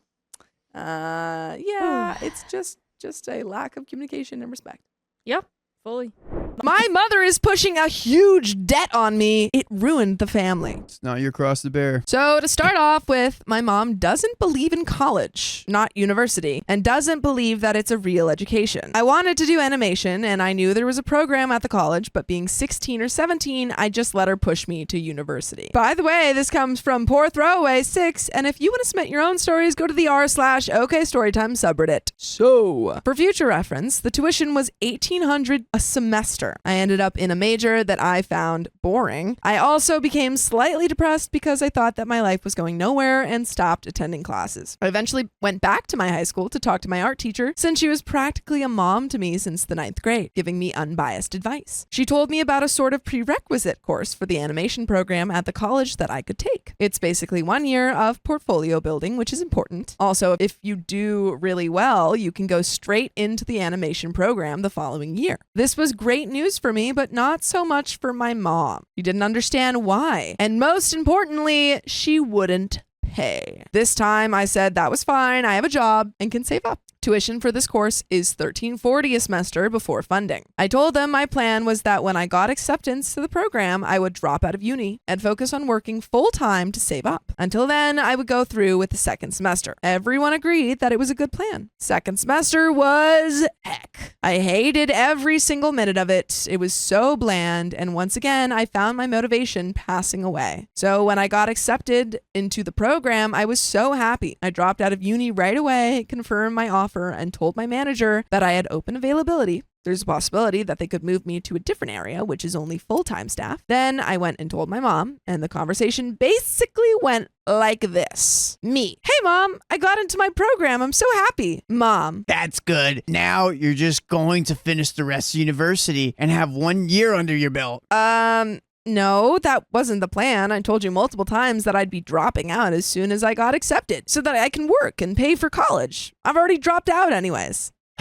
Well, thanks for wasting my money. And then she hangs up. At this point, I'm feeling really confused and upset. I told her for months and months what I planned to do. Also, I had told them that I felt bad for wasting her money and my dad's, and that maybe I should drop out before second semester so that they don't have to pay another $1,800. It sounds like they're just not listening to you. Yeah, because you can tell them again and again, this is my Yeah. plan, but they already have a plan for you. Yeah. And if you don't stick by that, you're a disappointment. They said, no, it's fine and not to worry about it. It was starting to make me feel as though she was planning this, and also why she hadn't paid the rest of the balance yet. She was waiting to blackmail me with it. The total left is about $1,000. Today, my dad texts me that they want me to absorb that $1,000, but that it will all work out in the end. I got angry and ended up telling him that he'll get $1,000, but it will be when I'm done paying for my education. He just said, we'll talk about this later. I don't know what to do. This is a lot for me, and I definitely won't be able to save up with $100 or so going to that $1,000, along with my car payments, gas, gym membership, etc. All stuff that was feasible before this on my part-time minimum wage. Mostly, I'm afraid that she'll stop paying for something that she does pay for me, like my phone or car insurance. Edit, people seem to be confused about how long I've been in uni. It was my first year. If I hadn't dropped out, I would have had 3 more years to go. Edit 2, since my relationship with my mom hasn't been clarified, we don't have a good relationship. She is very controlling and is not against using threats or blackmail. Going against her when I was 17, basically when I started applying to uni, would have been the end of my world. Plus, at the time, I had a crap fast food job that gave me maybe $150 a month. Huh. Hours were not good and not enough to become independent from her. There are a couple comments. Dude, OP. But do you have any thoughts? I'll just be honest. I'm kind of against college too, but because I think, unless you're being a lawyer or a doctor or anything like that, if I could go back, I probably wouldn't go to college because you can learn all these things by yourself. Mm-hmm.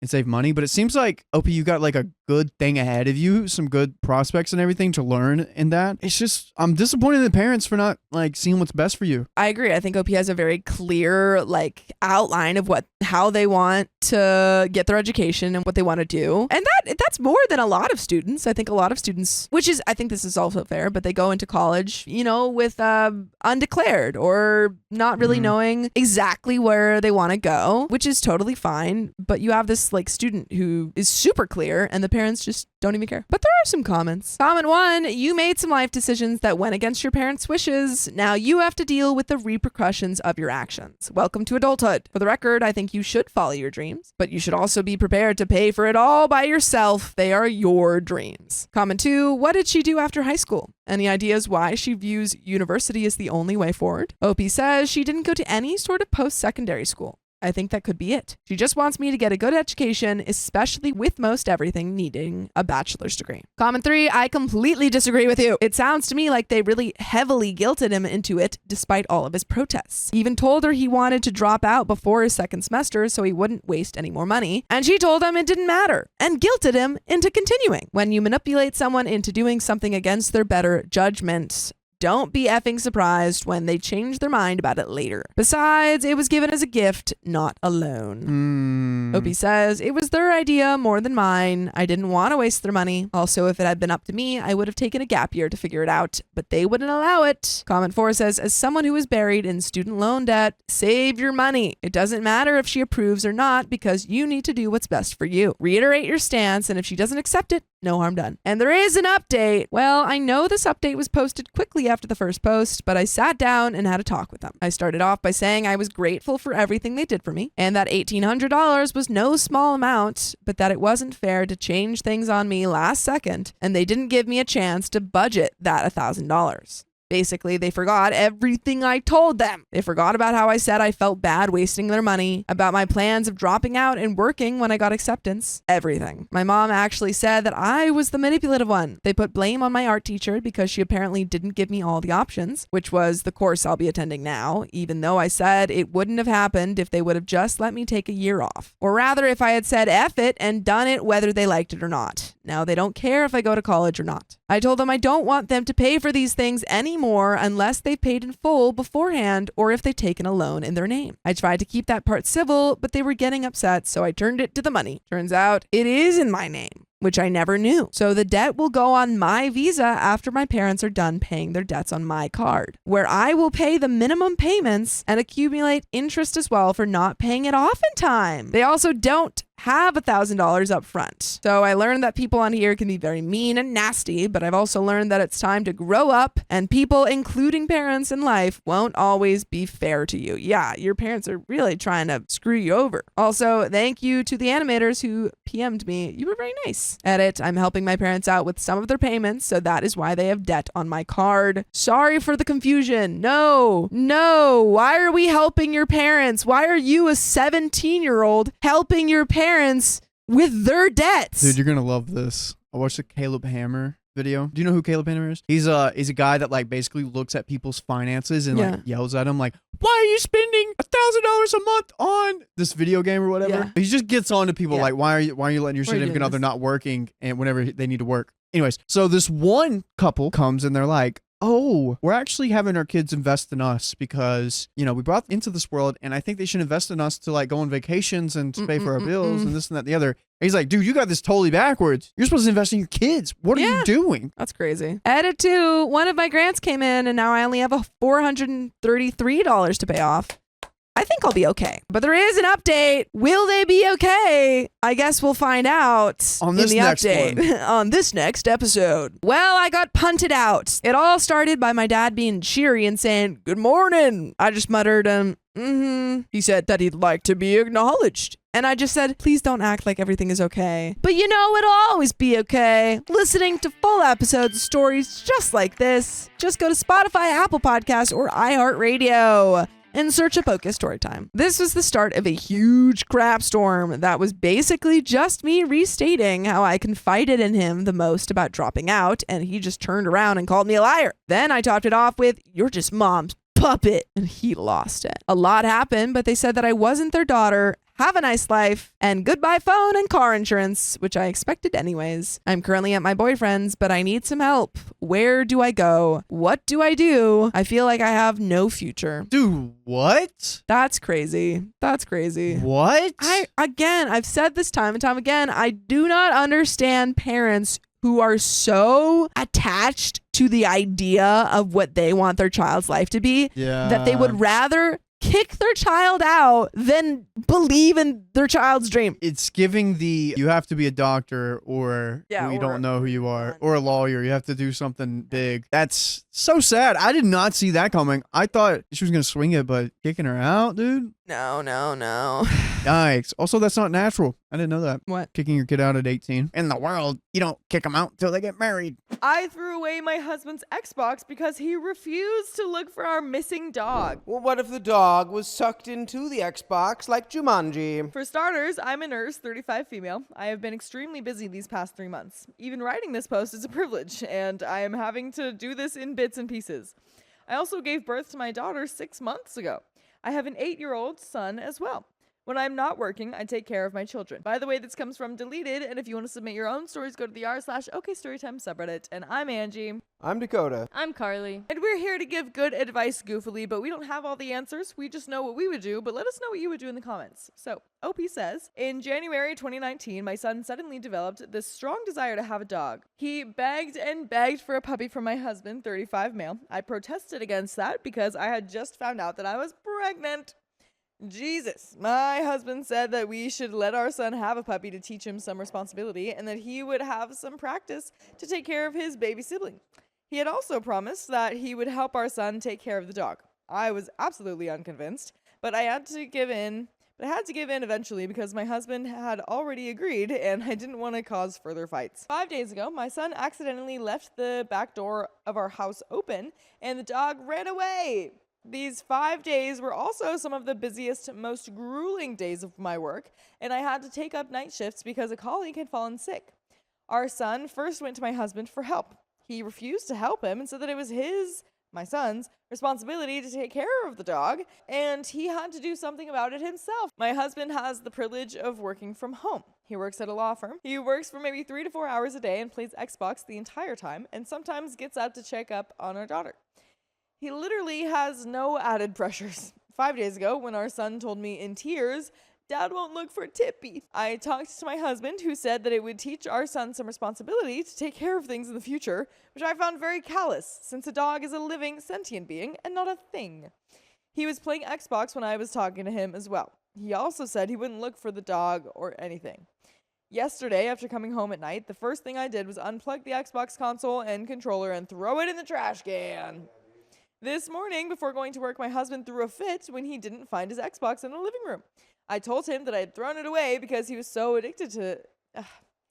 I told him that I'd thrown it away because he had a dependency on it that he couldn't even get up and help our distressed son. When I came back from work, he told me he had found his Xbox in the trash since the garbage truck hadn't arrived yet. Now he's being incredibly snarky, giving me the cold shoulder, and he's angry because his controller isn't working. He also hasn't taken any measures to look for our dog. Our mutual best friend called and said that my reaction was incredibly childish. Now I'm spending my free day calling every neighbor of ours, making internet posters, contacting animal shelters and animal control to see if Tippy has turned up anywhere, while consoling my heartbroken son. Am I the a-hole? And we have some comments, but I want to hear yours. I know you're too busy to probably even think about divorcing this man, but the fact that you have to even ask this question infuriates me. Yeah. He doesn't care that his son's dog ran away and that Yeah. his son is distraught about it and he's playing video games all day. I'm honestly mad that you didn't run the Xbox under the sink first and then throw it away. Yeah, it's like, I feel like... I would have smashed it with hammers. Yeah, I feel like objectively, it's like always a good idea to, talk about things a little bit more before just throwing things away like that. But at the same time, I totally get why you did that. Well, and I really don't blame you. This feels like one of those things where it's like there's nothing to talk about. It's like you're acting like an actual like psycho without like feelings or emotions. Like who are you? Right. Who are you? You look our son in the eyes while he cries about his missing dog, and you're like, well, I guess that'll teach you a lesson, and in the future you'll be more responsible. I gotta go play my game. Yeah, it's like you had time to look for your Xbox, but you didn't have time to look for a dog. I know that probably takes a lot longer because your Xbox, you know where that is, but still. It's the principle. We do have some comments. Comment number 1 says, wow, your husband expected an 8-year-old to go look through the town for the lost dog by himself because he wanted to play video games instead? Well, what a crappy husband and father he is. Your kid won't forget it, that's for sure. Not the a-hole. I would have saved the Xbox, thrown out the husband. That's a good point. Yeah, give the Xbox to the kid. Comment number 2, I'm worried about your 6-month-old daughter. He gets up to check on her sometimes. That's some serious neglect. There's so much development happening to her right now, and he should be reading to her, spending tummy time with her, etc. You need to intervene right now. OP said, honestly, genuinely speaking, I wasn't aware that he was this neglectful. Oh, okay, so maybe he is. I have been incredibly busy for these months, and I didn't have time to check up on my baby girl. I used to be home for the first 3 months of her life, and then I had to suddenly get back to work. Not just my husband, it seems like I am a crappy mom too. Someone else responds, I don't think it's unreasonable to work a day, if that, and already has experience of raising a child to be trusted to look after another one. That expectation is not failing. It's just reasonable given the other pressures you have. The failing is in him being such a poor excuse for a human being, let alone a father, that he can't even manage that. Jesus, I'm middle-aged, child-free, and even I would expect myself to put more effort in than that. Date! My husband is a lawyer. A lawyer's job depends on how many clients he has. My husband currently has almost no clients due to obvious reasons. He told me this himself. So his workload is significantly less. Yeah, okay, first update. Tippy still hasn't been found yet. My shift ended about 30 minutes ago, and I'll go home and drive around my neighborhood and surrounding areas to look for him. I have posted some pictures of Tippy on my profile for those who requested. Husband is still sulking about his controller. I'm at my wit's end. Update number 2, Tippy has been found! Let's go! Huzzah! Yeah! And that was a short update. Update number 3. First of all, thank you everyone for your immensely kind and considerate responses. I am thankful to each and every one of you for giving me such beautiful and encouraging messages. These kept me going, no joke. Tippy was found 2 miles away from our house, a day after I posted ads and posters on several platforms and websites. A kind lady living alone had found him near her street, starving and exhausted. Aww. She responded to my calls for help on Facebook, and I am utterly thankful to her. We need more people like her in this world. My son and Tippy are both ecstatic to be reunited. Aw, he takes care of him just like he did before, only now I have some time on my hands to help him as well. However, my son is still wary of his father, and he'll likely remain so for a long time. Yeah, if he's 8 years old and all that happened, I feel like he will definitely remember that. Yeah, talk about a core memory. Your dad just ignoring your distress. Yeah, and playing video games instead. Yeah. Probably wouldn't even let the son play video games. And as for my husband, he now treats Tippy as if he doesn't exist. He went and bought a new Xbox controller right after Tippy was brought back, and now demands that I pay him for damaging his property. I am willing to pay because I realized my impulsive response was not the best decision, nor was it the best way to deal with my situation. My approach towards my husband's Xbox and my husband's approach towards Tippy were both horrible and irrational. But I would argue that his response to the loss of Tippy was more horrible. Yeah, you really need to get rid of this guy. It's unbelievable. Yeah, for real. Because that's, I don't know, unless he has lot. like a come to Jesus moment breakthrough of like, oh my God, I don't know what's wrong with me. I don't see myself staying with this guy because it's insane. Yeah. Yeah, that's pretty wackadoodle. I started to notice some tender areas and red skin around my daughter's diaper area about 2 weeks ago. She was uncomfortable, irritable, and put up a fuss every time I tried to change her diaper. Turns out that she was suffering from a diaper rash. That's right, I forgot that he was also neglectful of their 6-month-old child. Yeah, get this guy. Dude. Yeah. Get him out of here. Get out of here. Diaper rashes can occur for a variety of reasons, none of which applied to my daughter. She wasn't on antibiotics, she had soft cotton clothes, her bowel movements were normal, and we weren't using any new products on her. This left only one option. Her diapers weren't being changed frequently. I was away from home for 5 days. I asked my husband how many times he changed her diaper. Oh, and we'll find out right after I tell you that you can listen to full episodes with more stories just like this one on Spotify, iHeartRadio, Apple Podcasts, whatever your favorite podcast app is, and search OK Storytime. And we do have more to the story. I want to get into it to know how many diapers he changed in 5 days. Let's go. A baby her age needs her diaper changed at least once every 3 hours. My husband outright said that he changed them every 7 hours or so for those 5 days because he didn't think that they needed to be changed as much as before since she was now 6 months old. But they just start pooing less? What's up with that? Crazy. They just magically learn how to use the toilet in that time. Yeah, 6 months is enough to stand up and walk to the toilet. What is going on? That's so crazy. Oh yeah, okay, OP continues. He had raised a son with me before. It's a ridiculous excuse. The diaper rash is gone now, but I'm scared to ever leave my baby with him when I go to work. I will have to sit down and reconsider everything and have a long talk with him soon. It's inevitable. He still plays Xbox just like he used to before. I will never forget how a bunch of strangers jumped to help me find our dog. Thank you, you lovely people. And that is the end of that story. I refuse to give up my inheritance to pay for my sister's wedding. Yeah, probably it's a good move. My dad passed away last year after a long illness. It was devastating. I, 28 female, was the one who moved back home to take care of him. I handled doctor's appointments, late night emergencies, bills, and basically ran the house when he couldn't anymore. It was exhausting, but I don't regret it. He and I got very close during that time. By the way, this comes from Extension Gold 3149. And if you want to submit your own stories, go to the r/OK Storytime subreddit. And we're here to give good advice goofily, but we don't have all the answers. We only know what we would do, so let us know what you would do in the comments. And OP says, my sister, 32 female, on the other hand, lives out of state. She came back twice in the last year of his life, once for Christmas and once for his birthday. I don't think she's a bad person, but she definitely distanced herself from the responsibility. Her excuse was that she had her own life and couldn't just drop everything. I understood at the time, but it still hurt. When Dad passed, his will specifically left me a decent chunk of money. Not millions, but enough that I could pay off my student loans and actually start saving for a house.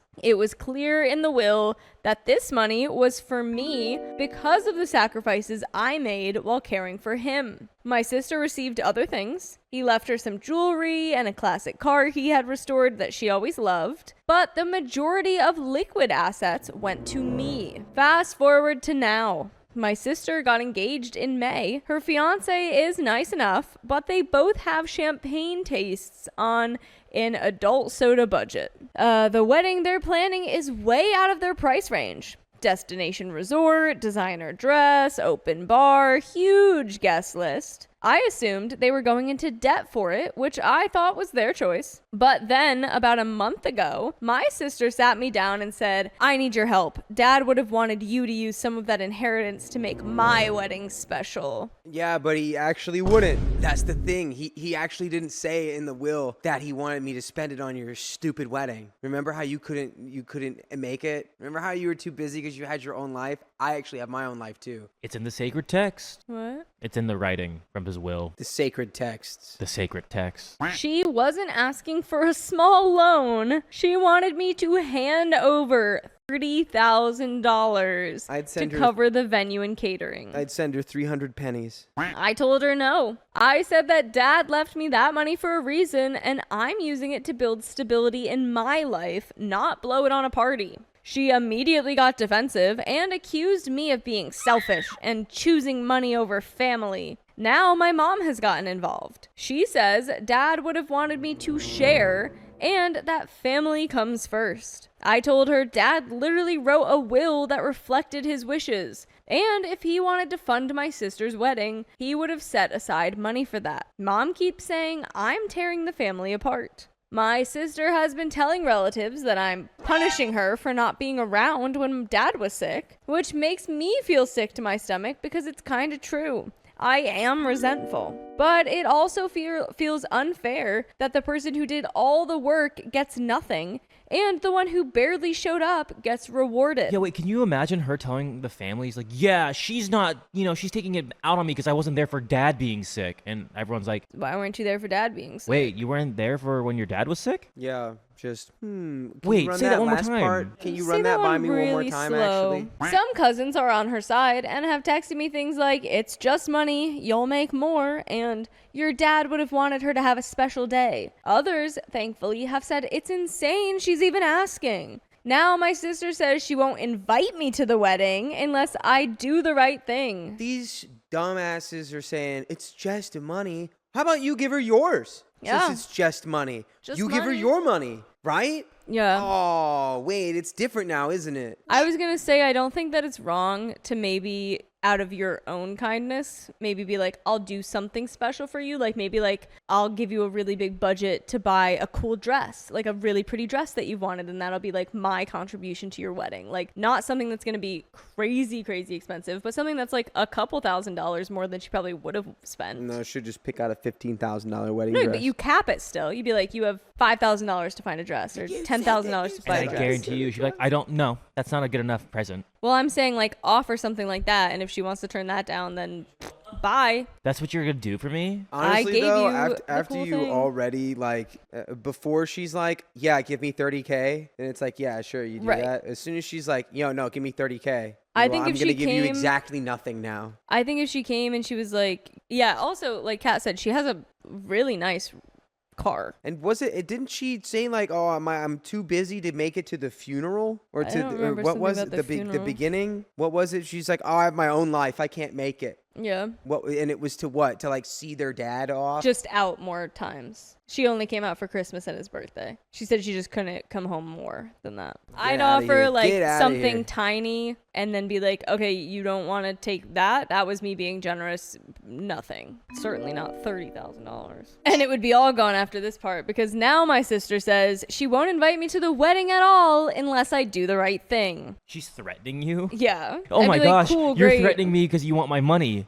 Oh my gosh. At that point, it sounds like I'm actually really busy with my own life the weekend of your wedding. I know I don't know what weekend it is yet, but I'm really busy that weekend. I don't think I can come anyway. Sorry, I have my own life. I can't just drop everything for your wedding. My mom is begging me to reconsider for the sake of peace, but honestly, I can't see myself handing over $30K just so my sister can have a fancy Instagram wedding while I put my future on hold. Still, the guilt is eating at me. Am I really the knucklehead for refusing to share my inheritance with my sister to pay for her wedding? We have some comments, but No. What would be extra funny is if you spent $30,000 on really elaborate skywriting and had Skywriting? skywriters, Oh, writing. airplanes, write "Happy Future Divorce" over your sister's wedding. That'd be great. Crazy, crazy, crazy. It's your wedding. It's my money. Do whatever you want with your wedding. I'll do whatever I want with my money. Dad specified it was to me. Top comments.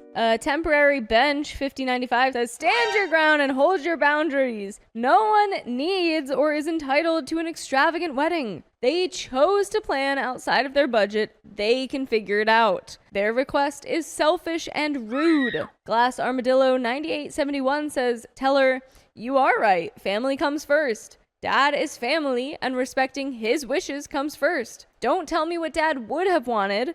I know because he literally wrote it down. Don't ask me to disrespect my passed away father's final wishes. Viola Swamp says, you're right, family comes first. That's why I made sacrifices to be there for Dad when he needed help. You chose to prioritize yourself, as you're doing now. I don't owe you anything, and you're not getting a cent from me. Winter in. Right, she's using family comes first, only when it's convenient for her. Arwen's Rose says, you are right, family comes first, which is why I moved home and took care of Dad. Mic drop. Hey pretty lady ma'am says, and if her wedding is so important to her, she can sell her vintage restored classic car for the $30K she expects from her sister. OP, tell her Dad already gave her money for the wedding. She just doesn't want to part with her inheritance when she can keep hers and scam you for yours. Tell your family she got the money she needed from Dad already. She can sell her share if she's that desperate. I'm so tired of selfish, lazy siblings refusing to do their part and demanding the rewards. Stop feeling guilty. Send her an auto trader and tell her to get cracking. That car ain't selling itself and you're not giving her money she already has. Relishing Nonsense says, OP, tell her Dad already gave her money for her wedding. And responding to that comment, yes, this is perfect. Sister is choosing to have a fancy wedding. If she thinks Dad would have wanted her to have it, then she can sell the car and pay for it. He probably didn't give her cash because he knew she would waste it on something like an overpriced wedding. Why do people think you should give up financial safety nets so that she can play pretty princess for a day? A good marriage doesn't need an expensive wedding. OP, did you have to give up working or work less while you were taking care of your dad? Your sister didn't. If you did, then you could point out that your dad understood that taking care of him had set you back financially, hence the liquid funds, etc. We have an update 2 days later. Dude, everyone in these stories, it's like the worst people I've ever heard in my life. Yeah, the second she's like, you're not coming to my wedding then, I'm like, okay. Prioritize peace. What is your mom smoking? Get out of here. Your sister's trying to extort money out of you by not allowing you to go to her wedding, which she is choosing to make extravagantly too expensive. Yeah, because 30K she is wild. vain and shallow. Too self-important to show up for her ailing father who passed away and in his wisdom left his liquid assets to the child who actually gave a crap about him and still left her a restored sports car. And other stuff. Choose left stuff. But we have an update 2 days later. I didn't expect to be writing again so soon, but the last couple of days have been a whirlwind. I've cried, I've screamed into pillows, and at one point, I've just sat in the dark, staring at the ceiling, wondering what the heck happened to my family. After my first post, things with my sister kept escalating. She kept sending me guilt-trippy texts saying things like, if you really loved me, you'd do this for me. Don't love you. I don't love you. Sorry. Sorry, she doesn't love you. She loves money. I love the money more than you, I guess. And you're choosing money over your only sister. I was holding strong, but it still hurt. I would have pulled up, what about my only father? Yeah. Then something came out that I wasn't prepared for. One of my cousins, who's been quietly on my side, told me my sister hasn't exactly been faithful to her fiance. At first, I didn't believe it. It sounded too wild and too cruel. But then they showed me messages. My sister has been seeing a man from her job for months. Married man. She apparently told my cousin she's not even sure she wants to marry her fiance. But she's going through with the wedding anyway because everything's already in motion and she deserves the spotlight after a hard year. Oh my God. Wow, we really are reading like the worst people today. Put her in the river, dude. That's insane. The fact that she's like, yeah, I don't want to marry this guy, but I deserve the spotlight. Everyone, so I've had a hard year. Tell the fiance, tell the wife of the man she's cheating on him with. She's had a hard year. Everyone needs to know what's going on. And I guarantee you, she's just saying that she's had a hard year. She's using the passing of her father that she wasn't there for, helping out as an excuse. To be like, yeah, I really deserved it. She's had a hard year trying to live this double life. You deserve a razor scooter to the shins.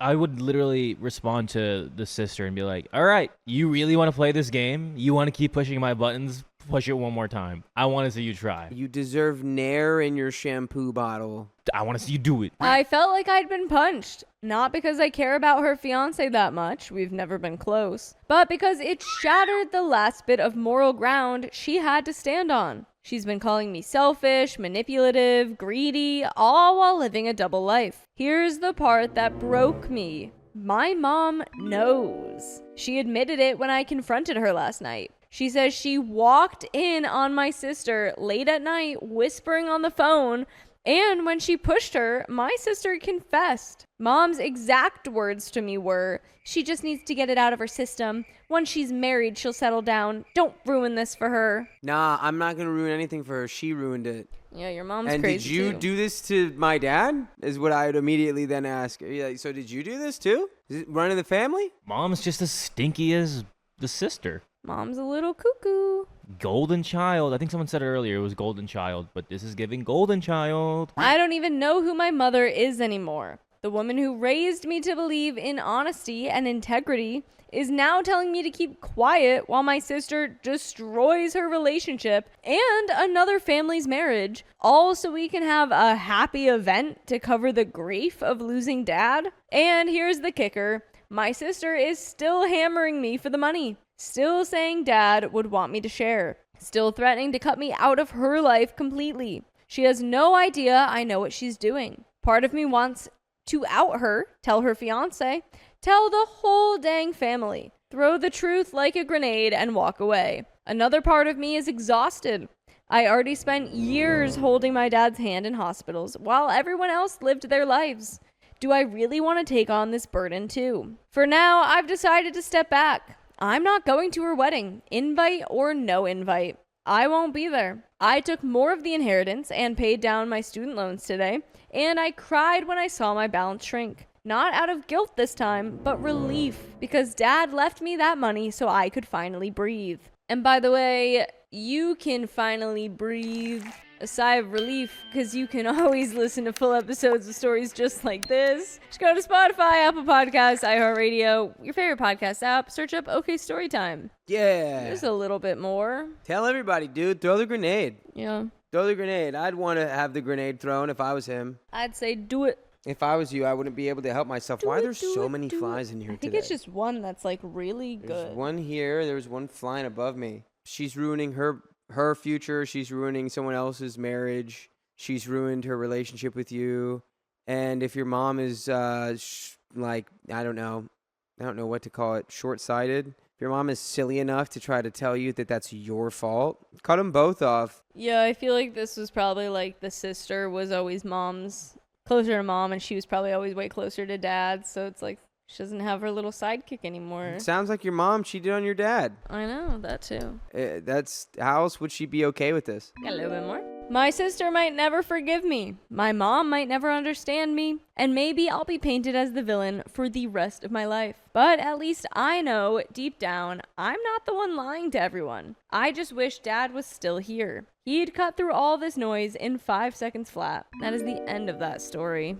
So sorry for your loss of your dad, too. And you're doing the right thing. Pay down those student loans. R.I.P. But that's the end of that story. I used my brother's rent to pay for my kid's college, and it made him furious. Hey, what are you doing?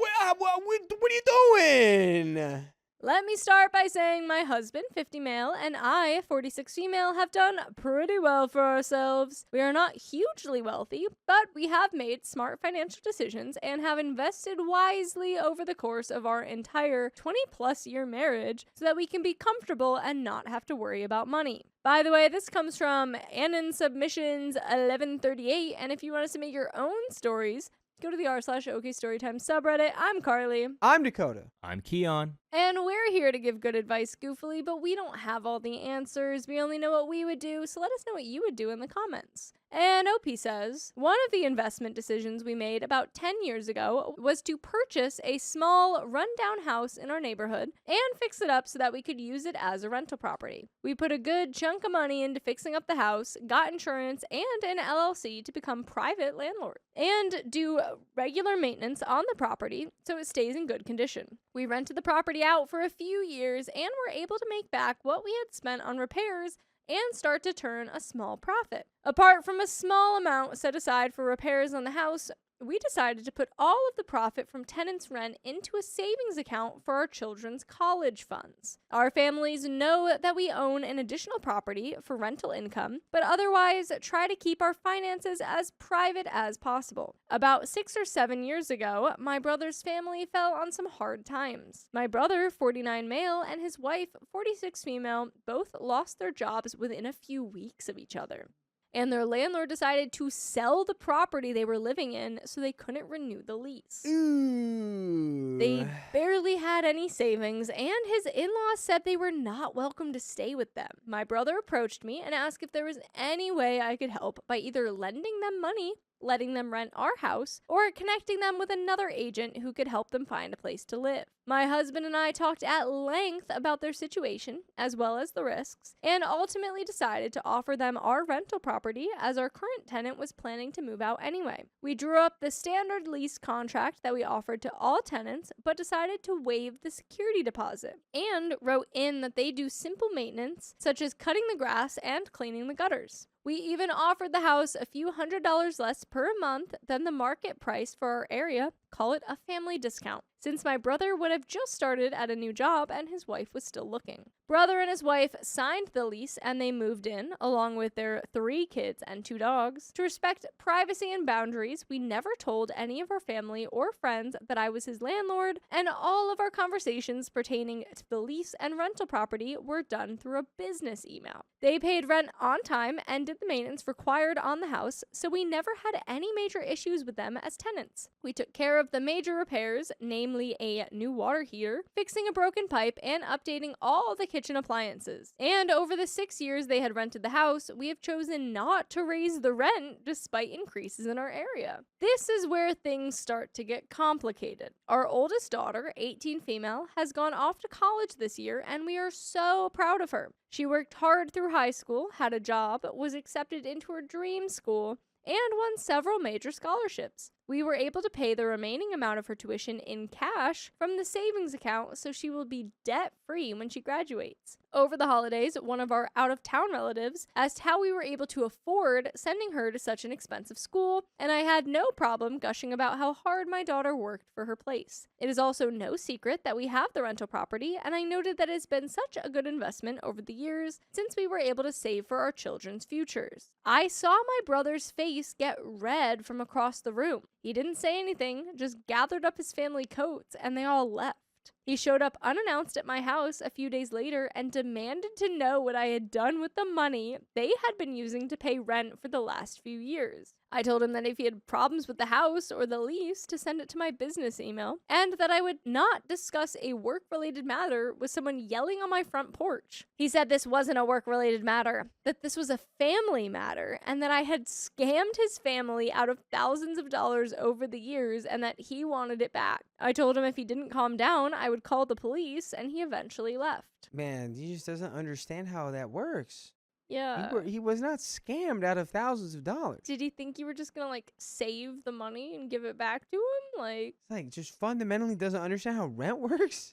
Yeah. So you're saying the money I paid you to live here is yours now? You get to use it on whatever you want? But I know you! You should have just given it back to me when I moved out. You should have bought me a house. Oh, say psych right now. Then he spammed my business email with dozens of messages saying that we had scammed them, that we owed them all the rent that they had paid plus interest, claiming the house was uninhabitable conditions, and threatening to call a lawyer and sue my husband and me. I simply sent back the lease that they had originally signed with each annual renewal, as well as all the documentation for repairs we had done over the years. Inquiring if there was anything specific to the house that needed attention, no response. I know that this part is petty, but I also sent an appraisal from an agent stating that we could be charging $1,000 more for rent on the property than we actually are, given the market. I told him that we would not be renewing the lease contract with them, and they had until the end of the current contract, about 4 months,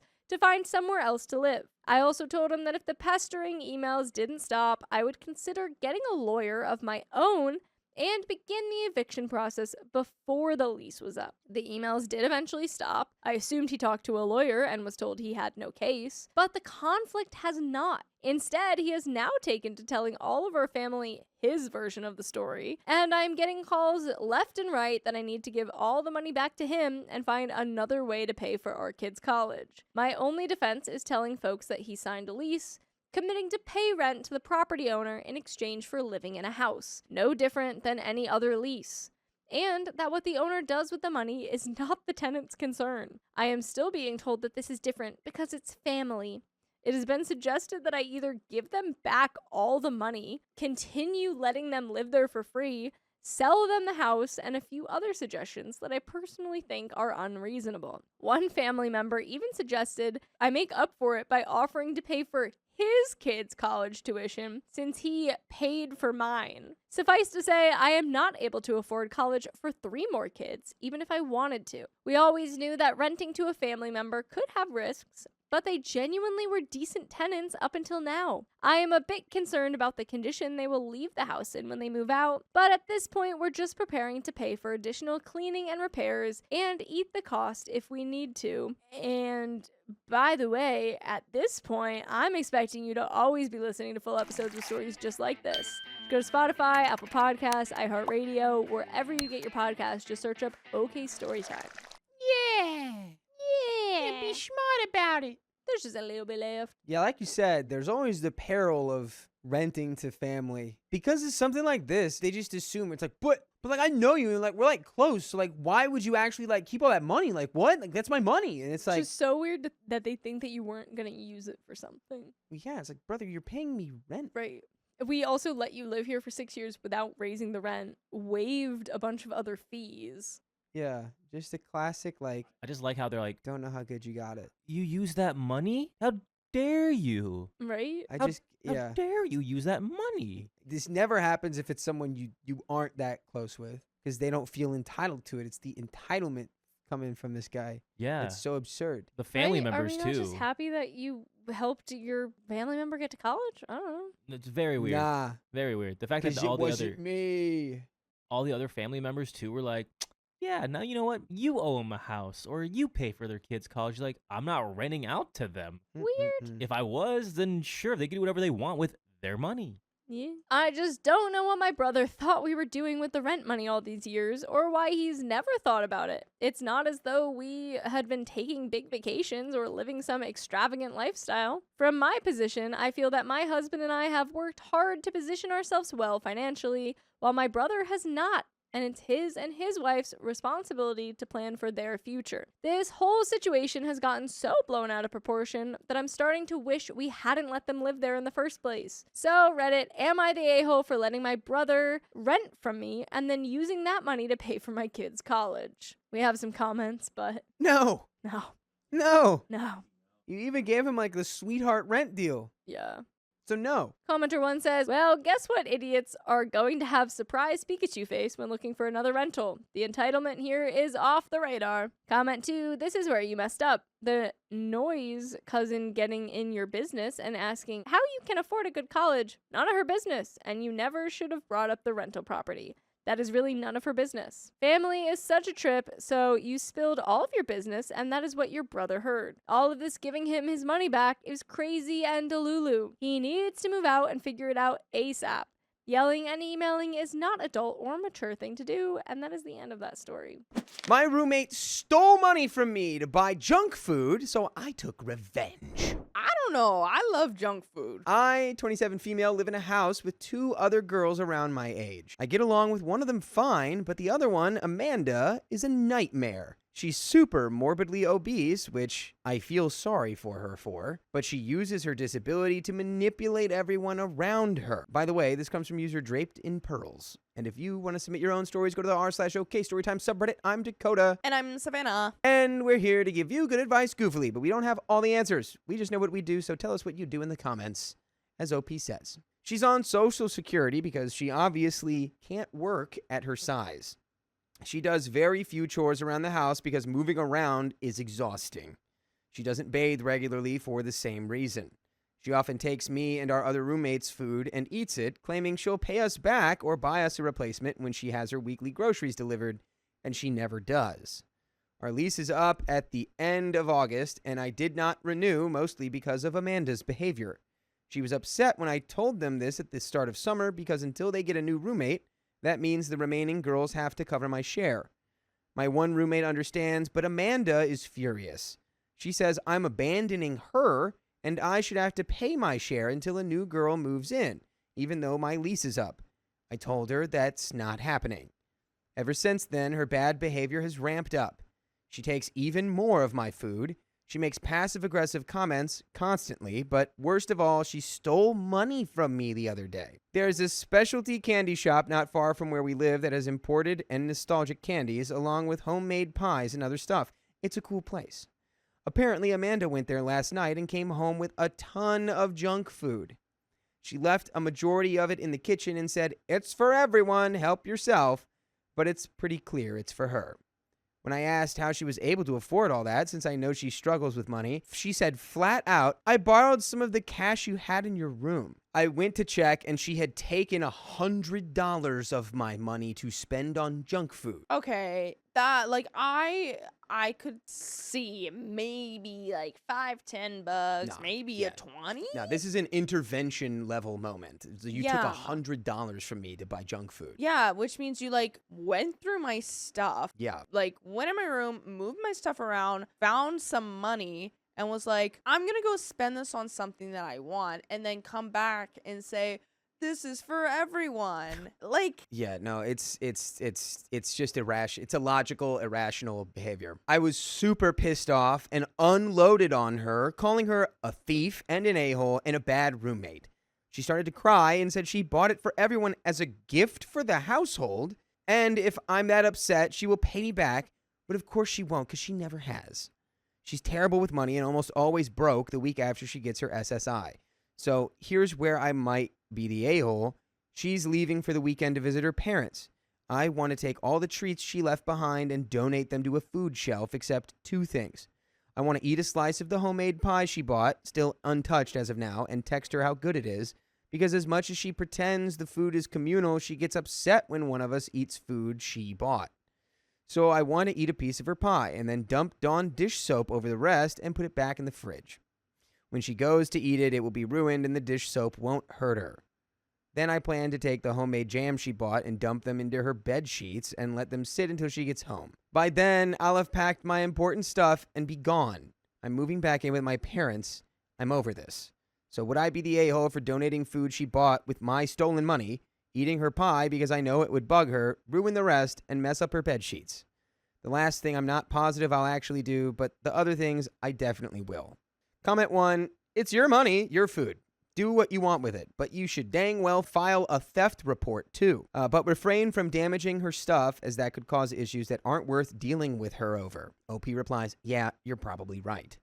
How do you feel about me taking a bite of every single candy bar and treat she bought and then putting them back half unwrapped and full of bite marks? LOL. I still don't feel great about that. Just feels like, what are we accomplishing? Like, we know this person's behavior was bad, so are we just gonna also have bad behavior in response? Like, an eye for an eye makes the whole world blind. You know what I'm saying? yeah, like it seems like you just want to get like a rise out of her to just be like, you stole my money and now I'm gonna do something terrible to you. But like, I don't know, getting even with someone isn't always the right choice, and it usually isn't. A reply says, also, do not put dish soap or any other foreign substance in the food. You could get arrested for that. It's not worth it. Comment 2 says, just donate what you don't eat. OP says, the point is I want to piss her off. While the humanitarian thing to do would be to donate these treats, the petty part of me wants her to come home, see all the remaining treats inedible, and freak out. And there's an update. Amanda already left this morning. I have decided not to mess up her bed sheets. If she has a heart attack changing the bedding, I'd feel awful. I'm just going to take bites of every single treat she left behind and leave the opened half-eaten treats in her bedroom.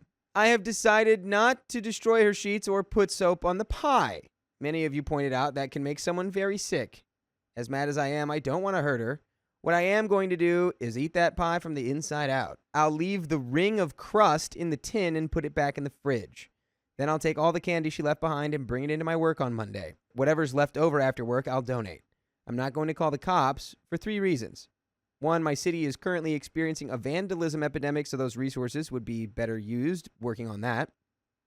2, I am highly mistrustful of the police and would only call them in an emergency. This is not an emergency. And 3, in the grander scheme of things, $100 doesn't matter that much. It was birthday money from my family, not something I worked for myself. I also don't want to post about this on social media, as she is very good at playing victim, and I don't want it to turn into a case of me bullying the fat lady. Thanks, everyone, for the comments. God, I mean, it's just get out of there and be done with it. Like, stop trying to, like, get even. Like, it's just, there's no point, and it's just, you're not, like, that wouldn't make me feel good. I don't know. I mean, you're this kind of stuff is like you drink poison and then you expect it to, like, hurt the other person. You're just poisoning yourself. Yeah, it's and, she's already miserable if you haven't caught on. So you don't really need to go out of your way to make her even more miserable because she is. Yeah, exactly. There's a third update. I spent the entire weekend moving my stuff out of our apartment and back into my parents' place, so I am no longer Amanda's roommate. To answer some of the most frequently asked questions, I did not destroy her bedsheets. I spent the weekend slowly eating the pie in shifts. I left the crusts in the refrigerator. I took the rest of the candy and snacks when I left and brought it into work today. Whatever is left over at the end of the day, I'll donate. I did not file a police report. Not only am I mistrustful of police in general, but I feel like Amanda has enough problems in her life without a criminal record. Plus, now that I'm gone, she can't steal from me again. Our other roommate, who was home a lot this weekend and witnessed this whole mess, has gotten a lock for her bedroom door. Last night, around 6 p.m., I got the phone call I had been expecting. It was Amanda, asking if I was gone for good since my room was empty and the Nespresso machine, which is mine, was gone. I said I was, and it was in large part because of her taking my money and using it to buy candy. She panicked when I told her I took the rest of it with me, like a legit hyperventilating breakdown. I wasn't expecting that. I was expecting anger. She cried on the phone, saying she was looking forward to coming home to eat certain things, and since the store she has got them from is closed until Monday, her entire day was ruined. She was legit crying into the phone like she was dealing with someone's passing, not missing snacks. I knew she had an issue with overeating, but I was unaware she was this emotional about food. Yeah, because it's like, you know, a very nuanced, intricate mental health disorder. That leads somebody to live that lifestyle. And it is not a normal response, and it should make your eyebrows raise, I guess.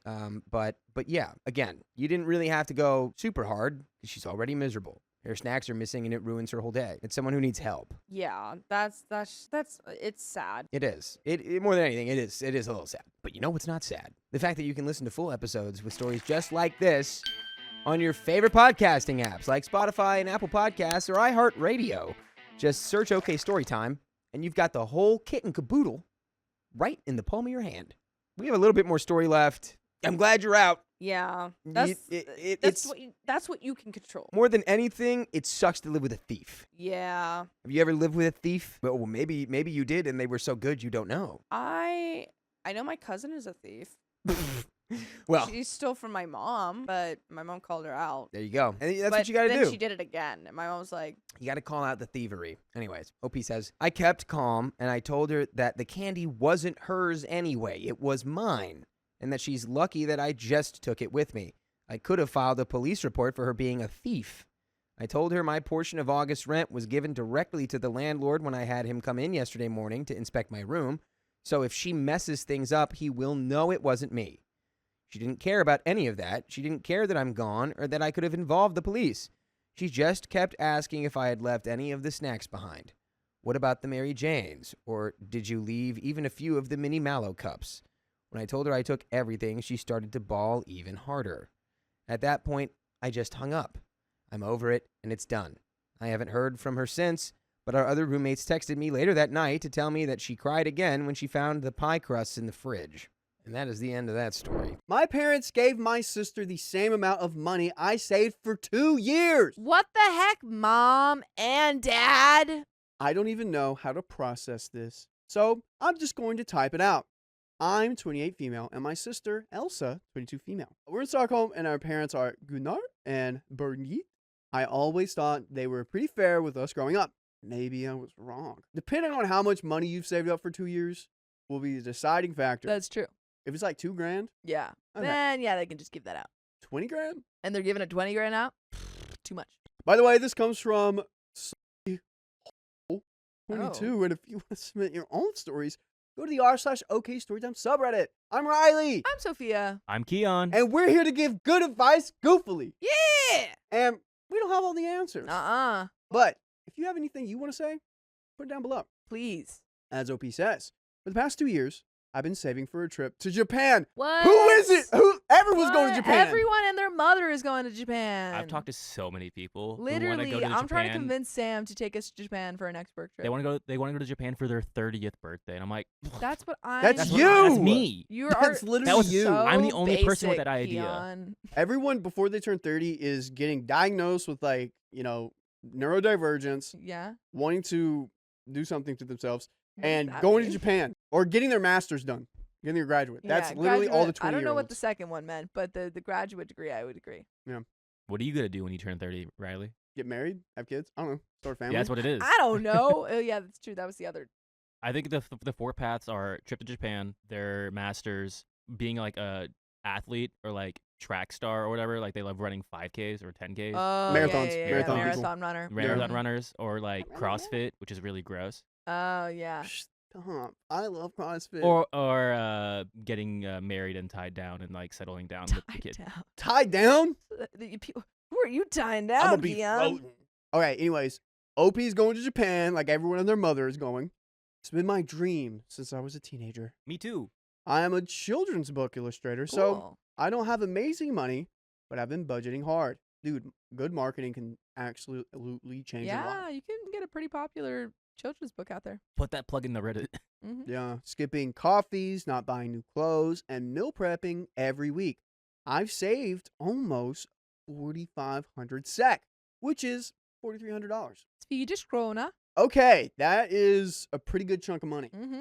I was proud of myself. I'm finally booking the trip for April. Yeah. Everyone's going in April. Everyone's going It's in the April. It's the best time Yeah, to go. don't Japanese in cherry August. blossom. It's too It's hot. in not hot. August. Yeah, it's not hot. It's like the perfect temperature, and Yeah. it's cheap. And it's cheap. Yesterday, my parents announced in our family group chat that they're giving Elsa 4,500 Swedish kroner as a graduation gift for finishing her certificate program. Okay. A 6-month certificate program in Office of Oh. Administration or something. Some freaking BS. That is pretty crazy. When I graduated from university with my illustrations degree, 4 years of work, they took me to dinner and gave me a card with 500 SEK in it. That's wow. Blatant favoritism. What's up? Oh, apologies. No, pretty fair of you to be upset. Did they Yeah. give the exact same amount of money as what OP had saved? Yeah, 4,500. How did they Swiss even kroner. know? Did you like tell people, "Oh, I've saved this much money, so I'm going to Japan"? I mean, this seems like it's been a lifestyle that Yeah. OP has been accomplishing for or a while. lifelong dream, yeah. Yeah, so she's probably been like Yeah. 4,500 SEK. Yeah. For a minute. Oh my god. That's messed up. That's messed up. 500? I would understand if they had different financial situation back then and then that changed, but I still think that they should give OP Yeah. a certain amount. Yeah, my family helps us like in different ways. Like, Yeah. for example, my cousin is getting a house. She's revamping my great grandpa's house into something new. Yeah. So like our grandparents are helping her out with that.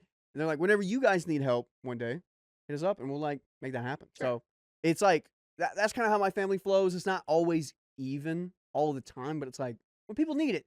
Yeah. I called my mom to ask about it, tried to stay calm, and asked why the difference. She said, not the same situation. That Elsa struggled more with school. She struggled with 6 months with the office administrative certificate. That's crazy for them to be like, well, she struggled really hard on the 6-month degree, and you were fine with your 4-year one, so we actually don't care about you at all because of that. She said they wanted to celebrate her finally finishing something that I had always had it easier academically. According to her, I didn't need the same encouragement. I hate that they're presenting it that way because it's like you did well, so we actually don't reward you, and she's doing poorly, so we're rewarding her for that. Yeah, Like that's so confusing to hear as, for OP, I'm assuming. Y'all, 500 seconds is only $53. $53? They gave you $53 And after I think it was a gift graduating? card. Dang. Messed up. I didn't have it easier. I worked part-time through my entire degree, took out loans, and handled my own schedule. I just didn't complain about it constantly like Elsa does. So basically, I'm being punished for not being a mess. Does seem that way. I told my mom this felt really unfair. She got defensive. She said I was making this all about money and that she thought I'd be happy for my sister. I am happy for her, but I'm also hurt. Those two things can exist at the same time. It's frustrating whenever parents are like, the only feeling you can feel towards me is gratitude. Yeah. And it's like, you're not giving me the right to actually fill out what I need to. Exactly. You're like limiting my emotions based off Dude. what you want to hear because you don't want to hear me like actually tell you the truth. Yeah. Elsa texted me later saying she heard I was upset about her gift and that she was sorry I felt that way. Weird. I never trust anyone that's like, I'm sorry you feel that way. I'm so sorry you feel that way. That must really suck that you're not getting any money from her parents. She wasn't sorry about the situation. She was sorry I felt that way. I've been crying on and off since yesterday. 2 years of sacrifice and discipline, and they just hand her the same amount like it's nothing. Like my effort means nothing. Giving her the same amount feels so targeted and on purpose. Like, that wasn't an accident. Yeah. I think they wanted to send you some sort of message. $53, that's pocket change to them, Yeah. Katie says. Yeah. My dad hasn't said anything. He never does when mom makes decisions. I don't even know if he agrees or if he just doesn't want to fight about it. Am I being petty about money or is this actually unfair? We got some comments here. No, it's not fair. It's not fair. There's not much Yeah. you can do. Yeah. Maybe limiting like the relationship that you have with them if they're going to treat you this way. Agreed. I think you just have to frame this for your own sanity in the way of, I have the money to go to Japan. It really is awful and annoying that my parents just gave that same amount to my sister for no reason.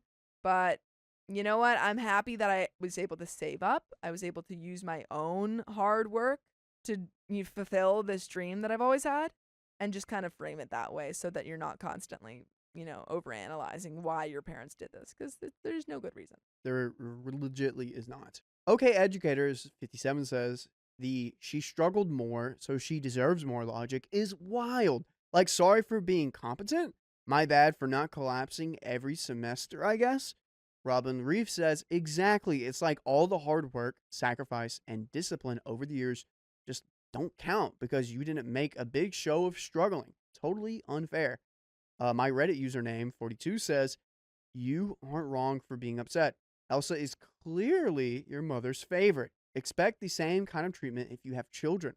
Hers will always get more time, attention, praise, gifts, and financial assistance. Same goes for inheritance. Expect it all to go to Elsa. You can't tell them how to spend their money, but when they're older and they need help, they can look to Elsa for assistance. Exactly. See what that investment did for them. Oh my gosh. Also, OP, if you're watching this, literally go on TikTok and promote all your books that you got. Yeah, smart. You can just start reading them on TikTok or something. Yeah, and make them fun Mm-hmm. or whatever. Make a good experience with it. And you're literally like a few marketing videos away from being so many trips to Japan. You could live in Japan. You could live in Japan. That's Sophia's dream. I don't know if that's necessarily my dream. I need to see Japan first. What is your dream? My dream? Yeah. Melbourne. That would be one of. That's like one place I would love to live in, or London. Moist Goblinet says, I mean, yeah, the favoritism is loud, but the messed up part is OP's mom pretending it's some logical, neutral decision instead of just saying, I wanted to do this for Elsa. Like, at least own it. Gaslighting your kid while giving the other a whole bag is crazy behavior. Munch says, question, was the money amount given to your sister just an arbitrary amount, or did they choose your exact amount for a reason? OP, first off, do not let them take away your victory. You did an awesome thing, and you should be very proud of the savings accomplishment and your degree. If you squint really hard and twist your head just at the right angle, what they said about you being able to achieve where your sister could not is a compliment. Yeah, it's true. I mean, like, you kind of just have to reframe it. It's like, you know what? Yeah. These people suck, but they're right. I am capable. I Yeah. am way more capable than my sister. I don't need their help. I was going to touch on that. You're going to Japan, Yeah, dude. man. Yeah. What's she going to do with her life? Rely on your parents? She's probably going to spend that money Yeah. ASAP. We have an update 2 days later. Ooh. What do you think? I think the same thing I thought before. Yeah. I think you just have to reframe it and not focus on your parents. What about predictions? What do you think is going to happen? Predictions. I think that her parents are going to be like, Why would you? Why you're so ungrateful? All of the things Yeah, we did for they're- you. Parents love Yeah. pulling that card. Why are you Yeah. so ungrateful? They're like, yo, I I birthed just you. want money. I put you in this world. yeah. I can take you out of it. Ah. Have you gotten that one, Keon? Yeah. I haven't gotten that one. I've never got the I can take you out of it. I've never gotten either one of those sentences. Man, what about you guys? Poll. You really want to poll on I this? don't Poll. know if I have Poll. gotten- Have your either of parents the gaslit you? sentences. Update. I posted a few days ago about my parents giving my sister Elsa 45 Swedish kronor for finishing a 6-month certificate program when all I got was 500 Swedish kronor for completing a 4-year university degree. For all of my USD currency fans, sister was given $4,300. She was given $53. Yeah. Mhm. And I guarantee you the parents are also like, don't compare yourself to your sister. Yeah, like, right. you're indifferent. You're indifferent. Look at you. You're doing so well on your own. She's struggling. Don't compare yourself. Come on. You should just be happy you got something. A lot of you told me I wasn't being petty and that the favoritism was real. I needed to hear that. Here's what happened. Ooh. I decided to talk to my dad directly. He usually stays out of things like this, but I thought maybe one-on-one he'd be honest with me. I asked him to meet me for coffee yesterday, and I laid it all out. The differences in gifts, the years of feeling like Elsa got more support than I did, and the she struggled more justification that basically punishes me for being responsible. He was quiet for a long time. Then he said something that broke me. Your mother and I always knew you'd be fine. You're the strong one. Elsa needs help. That's just how it is. It is such a parent logic, I think, or at least these, I see the logic that they think is right. But as a child, to hear that and just, not have them understand that that is blatant favoritism is so frustrating. Yeah. Like, who doesn't want Yeah. 45 Swedish kronor? I don't No, want 45 Swedish kronor. It's neglectful, 4,500. I think. It's like having like 2 kids and one of them can technically, cook or something or knows how to. But so the mom only ever makes, or like the parent, like the mom or dad only ever makes Food for food for the one that that one. can't? Yeah. And it's like, yeah, I can technically cook a meal, but like, wow, can't we just make food for everyone? give them support with time Yeah. and effort, not just Yeah. financial. Like that's that what it one is. kid only knows how to make like eggs, and that's it. I'm the strong one, so I guess I get less because they decided when I was a kid that I didn't need them the same way Elsa needs them. I asked him if he realized that being strong meant I just stopped asking for help because I knew I wouldn't get it. I worked 25 hours a week through university while Elsa's part-time job was too stressful, so they covered her expenses. That I've been financially independent since I was 22 while they still paid Elsa's phone bill. He looked uncomfortable and said he never thought about it that way. That's the problem. They never thought about it at all. Yeah, well, that's the issue. They're also kind of allowing Elsa. Oh yeah. You know, they're not benefiting Elsa by giving her all of these handouts No. just because she's having trouble. Yeah, I'd question them and be like, when are you gonna stop this then? Are Yeah. you just gonna keep doing this Yeah. until Is this gonna be her until whole you life? guys pass away? And then when you guys pass away, what's she gonna do? Yeah. Doesn't make sense. Not helping anyone. I mean, it's helping Elsa in the short run, Yeah, in the but short in the run. long run, it's Mhm. not doing anything. Serenity Horse Ranch says it's called enabling incompetence. This is my sister. Oof. Rough. I told him I wasn't angry about the money specifically. I was angry about what it represented. A lifetime of being the kid they didn't worry about, which translated into being the kid they didn't invest in. He said he talked to my mom. Last night, my mom called. I thought maybe she'd apologize. Maybe my dad got through to her.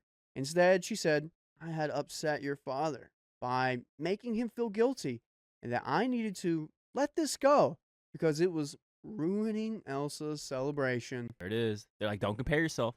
Don't bring this up. Elsa's celebration, still not about me at all. I told my mom I needed some space, that I loved them, but I couldn't pretend this didn't hurt. She said I was being dramatic and holding a grudge over money, that she raised me better than this. I haven't responded. I don't know what to say. I don't even know if they raised That's you, man. crazy. It sounded like you raised Yeah, yourself. like you figured all of this out. And then she comes to you and has the audacity to say, you made your father feel guilty. Does she know what guilt means? It means that he knows he did something wrong. It feels like OP got the fundamentals of being like an adult Yeah. pretty relatively quickly. Yeah. But you can still support your child that understands those fundamentals Absolutely, in yeah. other ways. Yeah. And you have a great opportunity to do that. It sounds like you guys got another 45,000 Swedish kronor somewhere. Yeah. Let's use that. I know you Swedish people got homes and Airbnbs out there. That's what Leon had. His parents run that. That's what he did. Those are very different, Riley. Swiss and Swedish people are very different. It's snowy where he is. It snows in both of them, brother. Oh, Switzerland's wait. nice. Switzerland and Sweden. Yeah, that's two different places, guys. Wait, what do you call Swedish people? Swedish. Who do you call Swiss people? Swedish. Swiss. Oh, man. Wow. Wow. You learn something new every day, guys. You really do. You really do. Elsa texted me this morning. She's probably like, stop trying to get them to take my money away. She said, Mom told me you're upset about the money thing. I didn't ask them for it. They offered. It's not my fault they wanted to do something nice for me. She's right. Shut up, girl. She didn't ask. But she also didn't acknowledge that the discrepancy is real or that my feelings are valid. Just more, sorry you feel that way energy. Sorry you don't like that I'm rich. She's probably going to Japan too. Probably I'm like, still going to Japan. Nice. Yeah, I feel like Elsa's got to show up too and be like, well, I had the money too. Yeah. I'm so proud of myself for saving that amount of money on my own. But something has shifted. I think I finally see my family clearly. And I don't know if I can unsee it. And you can see us on your favorite podcast platform with your ears. I'm sorry. Did you just say, oh, you could You With your You ears? can You see can it see with with your your ears. Yes, that's what ears do. They hear things. You said C. Yes, I know I said see. I was segue. See a segue? You have to be I funny see a with it. segue. See. Segue. Anyways, Se go to puede. Apple, iHeartRadio, or Spotify. Listen to us there. I don't care. Just go see it with your ears. We have a little bit more from OP. OP commented right after the post. Something my dad keeps echoing in my head is, you're the strong one. I've heard versions of that my whole life. You're so independent. You always figure it out. We never have to worry about you. I used to think this was a compliment. Now I realize it was just an excuse. We don't have Aw. to parent you. Yeah, That's what they're trying to that's what it is. say. It's like, yeah, we don't have to like acknowledge you. They're literally saying, we don't like you. Yeah. Yeah. Yeah. Yeah. Vincent says, we know you can handle neglect better, which apparently is true. A way to justify giving me less attention, less support, less money, less everything. I wasn't born strong. I became strong because I had no other choice. Preach. Mhm. Because Preach. every time I needed something, Elsa needed it more. Because I learned early that my problems were less important than hers. Wild, OP. Dang, man. Crazy story. But we all love a good golden child complex in a family. Who's the golden child in your family? I think Ryder. I used to be, but then I moved. You lost the golden child. Okay. stat. We Yeah, I had to all give it to right. him. You know that one. Okay. Yeah. Sophia? I don't think there is a golden child. it's her. No. That's all. Keon? Come on. We know your dad's favorite. I'm my dad's favorite. True or false? I don't think so. I mean- I don't think they have favorites. They just say that. They just say that. Vincent? I kind of think it's me. The fact that he's like, I kind of think it's me. It's me. be me. But we've got another story to read. My boyfriend is deep in debt, and it's ruining my love for him. Oh, shucks. Both my partner and I are employed. When we first started dating, he was earning more than me. It didn't seem like money was an issue since we used to go on dates regularly. He invites me to go out on country trips, and we see each other all the time. By the way, this comes from Gummy Worm Eater, and if you want to submit your own stories, go to the r/OKStorytime subreddit. After some time, we decided to move in together. He moved to be in my city. Admittedly, the cost of living in my city is more expensive than his previous city. However, as his job was more flexible than mine, we decided that staying in my city made more sense. Initially, everything seems to be in order. Bills were getting paid. We went on holidays still, but we slowed down on having dates outside and traded those cozy nights in, which I didn't mind. He started doing work from home more, 4 times a week. I run a pretty tight ship with my finances. I have regular saving payments and have money set aside for my fun plan. In contrast, I noticed that he was quite bad at budgeting. He wouldn't know how much was spent for the month on groceries, and he'd get surprised that he doesn't have enough money for his expenses. I offered to help him budget several times, but he refused, citing reasons like he forgot to do his expenses at work, or he needs to update our bill tracking app, etc. At some point, I got a pay raise. This meant I now earn 5 to 10K more than him annually. Monthly, there was an increase there, but not a super big one for me to feel really comfortable to splurge. Our biggest expense, rent, comes out from my account. On at least 2 or 3 occasions, he would tell me he doesn't have enough money for rent, when rent would be due in less than 3 days. Yikes. Not That's the time a- to tell you. Bad time. Yeah. I would then have to dip into my savings. I'll put it into our bill tracking app and he'll just owe me. That extended to whenever he doesn't have any money for grocery bills, his fuel expenses, train tickets, phone tariffs, etc. He's needing my help a lot for those smaller expenses. He used to pay me back in full as soon as he got paid, but recently it feels like I have to chase him to pay me even just part of what he owes me. I feel like he's taking advantage that I have good savings and that I'm not charging interest. He owes me a not very small amount. I have refused to help him before so he can get help from his parents instead. However, his ego stops him from letting his parents know, and I wasn't going to let him starve or miss work or not pay rent. I feel trapped a bit here since our financial commitments are shared when it comes to bills and rent. I am starting to resent that I feel like I have to swoop in and save him from financial burden. The worst part was when he asked me to go on a holiday. When I asked him if he'd be able to afford it, he assured me that he got money for Christmas. On the day of our departure, while we were at the airport, he tells me he has no money and that he has spent the Christmas money he received all on rent and housing expenses. I would literally say, we gotta move out. Yeah. We're done. I don't know if I would break up, but like I'd certainly move out. Certainly split all of the finances because this is, you Yeah. can't keep doing this. Yeah, it's not going to get better. But what could help is like not relying on him for all this stuff. Yeah.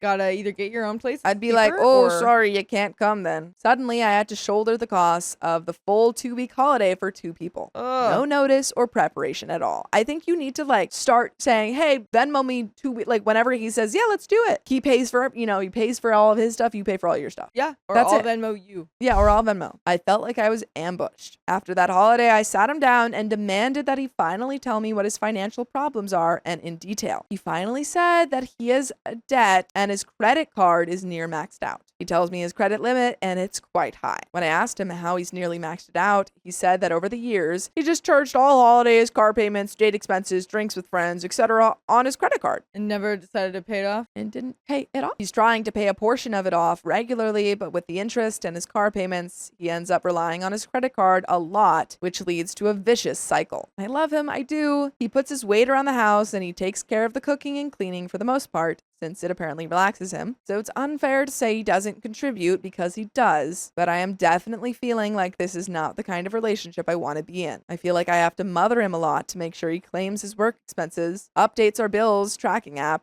pays me back, sends me money for rent, etc. I also feel like he's taking the piss sometimes because what do you mean that you don't have money but keep inviting me to go on expensive holidays? It's unlikely that he's going to have a huge increase in pay, so I can't see his situation changing by a pay injection. His car payments will be ongoing until the next 2 years. He can't stop having a car since it's required for his job. I can't see how he'll be able to get out of this vicious credit cycle unless he gets help from his parents or I pay his credit for him, which I don't want to do. By the way, I want you guys to listen to full episodes with stories just like this. Just go to Spotify, Apple Podcasts, or iHeartRadio and search up OK Storytime. But there is a little bit left to this story. It's just like, it's frustrating because she did mention that she makes like 5 to 10K more than him a year, which is significant. But that's new, not when they started dating. He made Okay. more than her when they started dating. Gotcha. And Oh, it seems what? like this, That's weird. But like, even just with that, it's like, yeah, that can make a difference in your life. But at the same time, like, it's Lack of not communication. enough.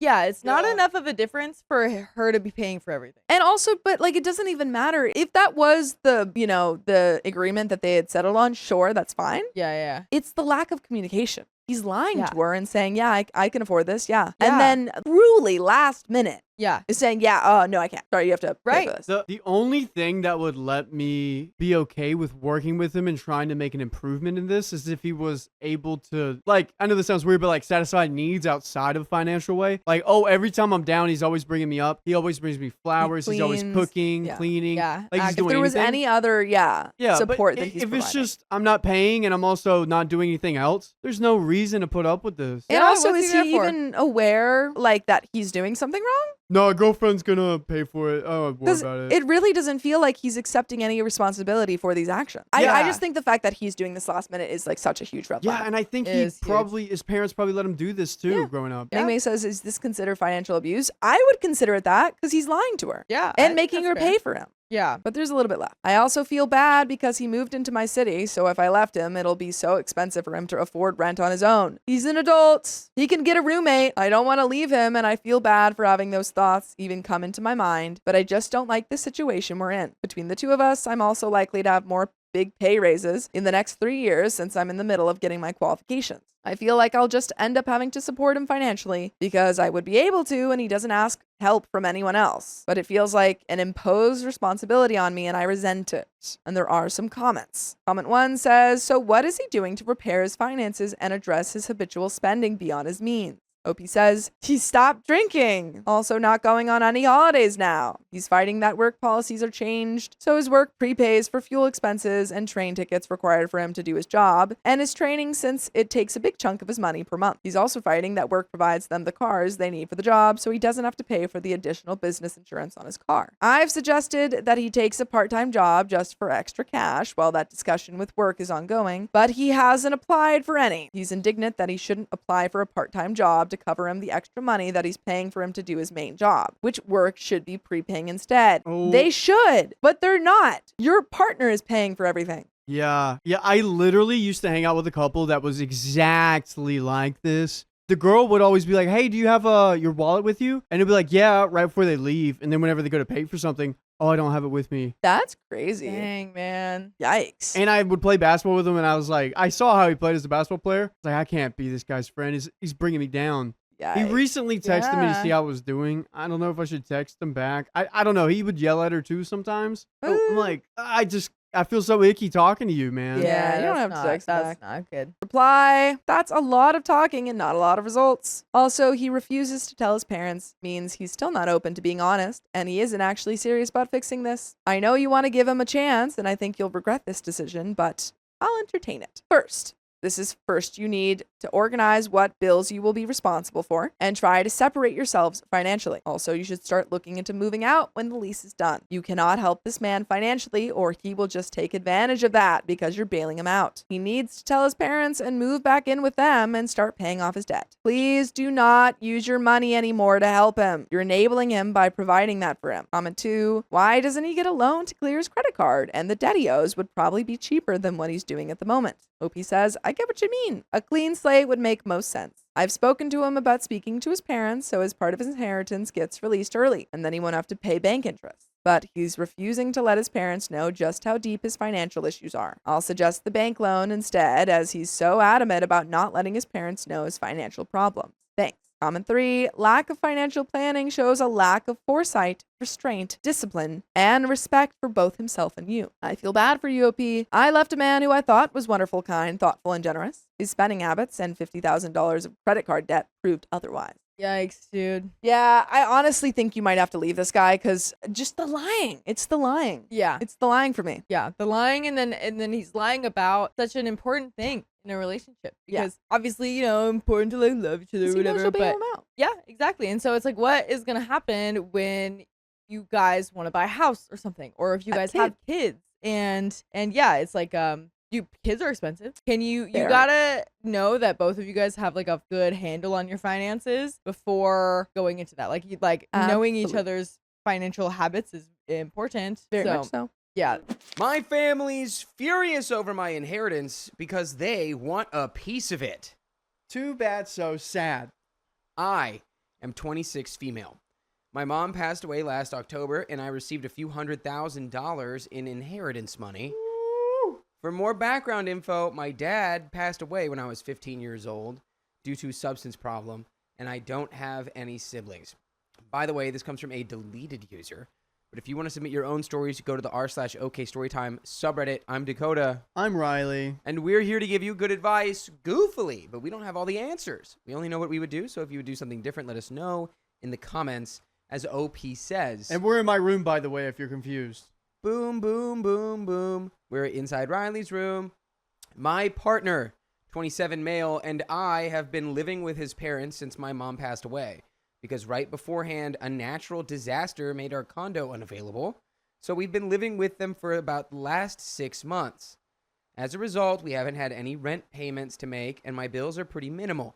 My partner makes good money through a collectibles business that he conducts at home/owns, so he has a lot of flexibility. I have been feeling very lost in life after losing my mom and being parentless. So my partner and I thought this period of time might be a good opportunity for us to explore and travel a bit, which his parents fully support and are okay with. Okay. We traveled to Mexico twice in the past couple months. It's only a few hours flight from us and is cheap. Once by Carnival Cruise, and the other time we flew directly. My immediate family is composed of my grandmother, my mom's mom, and my mom's partner, who is like a stepdad to me, but they weren't married. Both of them have serious issues with us doing any traveling at all because they think I'm just blowing through my inheritance or that it makes me unstable. It's unstable to, I don't know, travel. That's unstable. It is. It depends. Where are you going? Are you staying in like a palace? Are you spending $15,000 a night? That would be maybe a little reckless. No, I think it's because it's out of the norm for them. And anything out of the norm, it's unstable. I think it's more like, I wouldn't spend that money that way. If it was my money, I wouldn't have spent it that way. Love those. My grandma has been very controlling and has been trying to direct me to return to and finish school immediately, something I don't feel I'm ready for right now. She doesn't ask me what I want to do with my life or how I want to do things. She just gives me orders like I'm a child. Both of them want me to buy a house, which I plan on doing, but I want to wait because the economy is not great right now, and I also don't know where I want to live. I really want to live outside my hometown where I've been residing. And I feel like my career should be in a better position or more stable because I'll likely need to pay for repairs if I buy a cheap house with cash, and I can't currently get a mortgage until I have more stable income. Now, my partner and I, we've been together for 7 years, by the way, have been planning a trip to Europe with the intention of getting engaged. We've been talking about getting engaged for the past year or two, but put it off because my mom had been extremely ill for the past few years, and it just wasn't the right time. He even already bought a ring last year. We also decided that if we get engaged, it would be a several-year engagement until our lives are more stable. I revealed the plans to my mom's partner, and he was immediately cold towards me and irritated, acting like I'm making an extremely irresponsible decision. My partner talked to him over the phone, and they got into an argument, and my mom's partner suggested that the inheritance should have been split amongst my entire family, including him, grandma, uncle, and 2 cousins, and that it would be a better way to spend it than using some of it on a trip to Europe, that my partner is paying for more to begin with, like 70-30. This just all goes down to, I want that money. Oh, absolutely. I should have been having that money. That's my money. People get weird when it comes around the money. Yep. He also talked to my grandmother, who thinks that us going on several trips or vacations within 6 months of my mom passing is weird and irresponsible. My partner is now telling them that he will pay for the whole trip. He's able to do so financially. And now my grandma wants to see his bank statements or proof of income after he offered. Dude. What? Bank statements? Nothing's ever good enough, huh? I understand their concerns, but also feel like they're trying to control me and my inheritance, and feel like it's sort of crossing a boundary.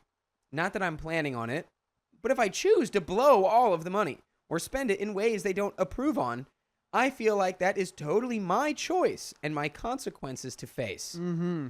I also don't think it's that crazy to want to travel after losing someone you love.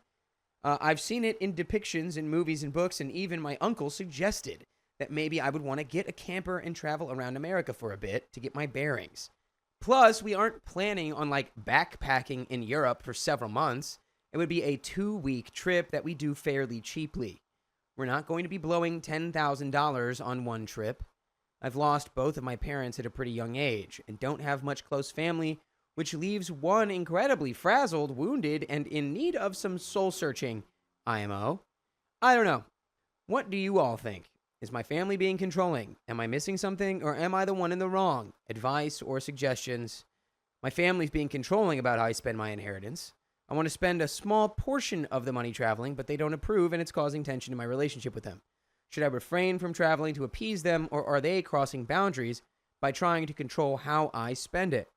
And by the way, you can spend time listening to full episodes with stories like this on your favorite podcast platform, iHeartRadio, Spotify, Apple Podcasts, whatever it is. Just search OK Storytime, and you can listen to the whole mother load. Like in their dream scenario, it's like you go, you know what? You're right. I don't know how to handle this money. I should put it in a trust with your names on it so you can handle the money for me and spend it however you deem necessary. Oh, don't do that. That's what they want. That is what they want. That's what they're hoping for.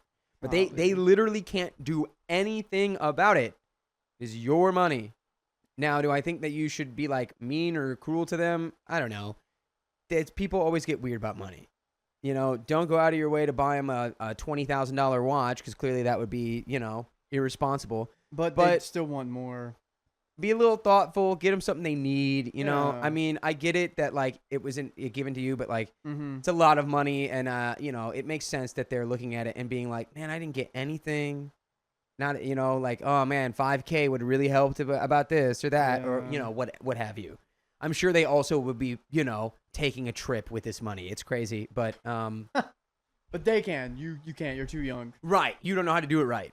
You say, I've got my plans for this money, but why don't you guys just send me a plan? What should I do with it? Why don't you tell me exactly what I should be doing with it? They're saying like Boom. buy a house. She's like, I want to, but not while the market's like this. I think low key buying a house is not a bad idea, but you don't know where you want to buy the house yet. So Don't know. that makes sense. You're not being the a-hole, and No. it does feel like they want to control where that money goes. Let's really finish this do. story. There's an edit. I also forgot to add this. There's a smaller amount of the money, like $30,000, that's being held up in probate court. I have an attorney for it, but she's been taking an incredibly long time, and I'm considering getting a different attorney. However, in the meantime, I'm worried about my stepdad or grandma going after the money against me. Is this something they could do? I'm wondering if I should cancel the trip, which was planned 1 week from now. And we have some comments. Nah, go on the trip, dude. Yeah, I'd say go on the trip. Comment one, quoting back the, my mom's partner suggested that the inheritance should have been split, and there it is. I was waiting for it. OP, they want your money. Oh, yeah. Stop telling them anything. Stop talking to them. They don't have your best interests in mind. They are prioritizing their own interests. Lastly, find a financial planner and use some of the money to invest. Establish a fund, an IRA, and make sound investment choices to secure your future. This is solid advice. The planner can help you make a plan for different financial goals, like house down payments, retirement, emergency funds, and also plan for some liquid savings for fun money. Shop around and find someone good. Also, you'll want these accounts to be in your name only, not your partner. Inheritance money is separate property unless you commingle it. If you mix funds in a joint account, get married, and then a year later he divorces you, he gets half. Protect yourself, even if you love this man and intend to marry. Another comment says, next, Some people are quite proud of having never even left the town they are raised in. Travel for those types is frivolous and silly. They just don't get it, and they never will. Your lovely family aren't that concerned about you. They're mad they didn't get money, so they don't want to see you using it. Yeah. I would just gray rock these folks and shut down the convo if they bring it up. And if you do meet with a CFP, you can let them know that you're being advised by a professional, so their input is not needed. And OP replies to this, "Thank you. I really appreciate your comment. I agree, my stepdad is definitely one of those who has never left the town he was raised in and think that any travel is unnecessary. That's also what I've been worried about. Before my stepdad recently mentioned that the inheritance should have been split, I had a gut feeling that they secretly felt that way, but weren't telling me. I'll definitely look into getting a financial planner. Thank you." A third comment says, "My primary advice is to tell nobody about what you are doing. Go low contact and tell absolutely no one. This includes your partner also." Comment 4 says, "Ensure that your financial consultant is a fiduciary. Just flat out ask the prospective financial consultant. A fiduciary is legally bound to put their client's best interests ahead of their own." Fifth comment, "It sounds like you might have some bitter relatives that they don't benefit from the inheritance. Your stepdad played his hand too early in their manipulation. Believe what they are doing. They are showing their true colors, trying to browbeat you into something for themselves. Did your mother get it from her side of the family, or was it from her own efforts? I ask because if it came from, for example, your mother's dad, wouldn't they have gotten inheritance too at the same time? Don't let them get in your head. This is about you and what your mom wanted for you. You lost your mom and need healing while they are preoccupied with the material aspect." OP replied, "They definitely seem bitter. And I've had a gut feeling that they've been bitter this whole time in secret, but it's just now starting to really come out. The inheritance comes from my mother's own efforts, not from any previous inheritances." And that is the end of that story. And yeah, that is your money. It is. You know, if this didn't come from the family, this came from her. Mm-hmm. She earned that money, and that's your money now. And yeah, go low contact with your family members that want to leech from you. It's going to be tough. This will probably be the hardest thing you go through for a while. That's what you got to do. Yeah. Maybe grandma, you know, I don't know. Graham might be able to work her way back in. I think it just matters with it was, to be clear, it was the stepdad. Yeah. Who was the one who was like, it should have been split. That doesn't necessarily mean that grandma feels, the same way that he does about wanting to take your money. But she also might, not agree with how you spend it. But that's, her thing. Anyway, you do you. Feel man. better. Just And lost your mom. Get that sucks. RV and check out all the, food chain restaurants you want. National parks and chain restaurants. It's all you, man. In the RV. That's the best way to spend your grieving time. Taking advantage. Sounds like you got some jealous neighbors. I, female 32, recently came into an inheritance when my neighbor and close friend Valerie, female 68, passed away. Oh no. I met Valerie when I moved into my condo in 2018, and she became my next door neighbor. Our places are on the top floor and have almost connecting balconies. And by the way, this comes from user character quality 5429, and if you want to submit your own stories, go to the r/OKStorytime subreddit. I'm Keon. I'm Dakota. And we're here to give good advice goofily, but we don't have all the answers, unfortunately. We only know what we do, so let us know what you would do in the comments. Pretty please. OP says, we used to spend every Saturday morning outside taking care of our plant babies and chatting. I had learned that Valerie had been a widow since she was 55. I got the impression that she had married young and never had a true chance to learn who she was until after Gary had passed away. I had always thought that Valerie was alone in the world. It turns out that Valerie had one child, a daughter, Sam, female, 44. However, they had been estranged since the early 2000s.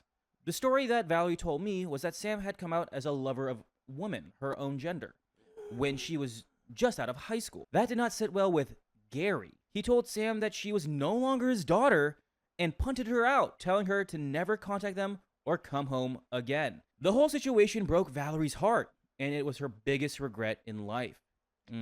She told me that she had always wished she had tried to fight for Sam, but in the moment, she was so shocked that she watched the whole thing happen without saying a word. When I had first heard that story, I asked if she had ever tried to reach out. Valerie told me that she hadn't because she didn't know how to even try. So, I did some internet sleuthing and found Sam on Facebook. It turns out that Sam had managed to build a good life for herself. I helped Valerie draft a heartfelt message to Sam. Valerie apologized for everything and told Sam how much her perspectives had changed over the years.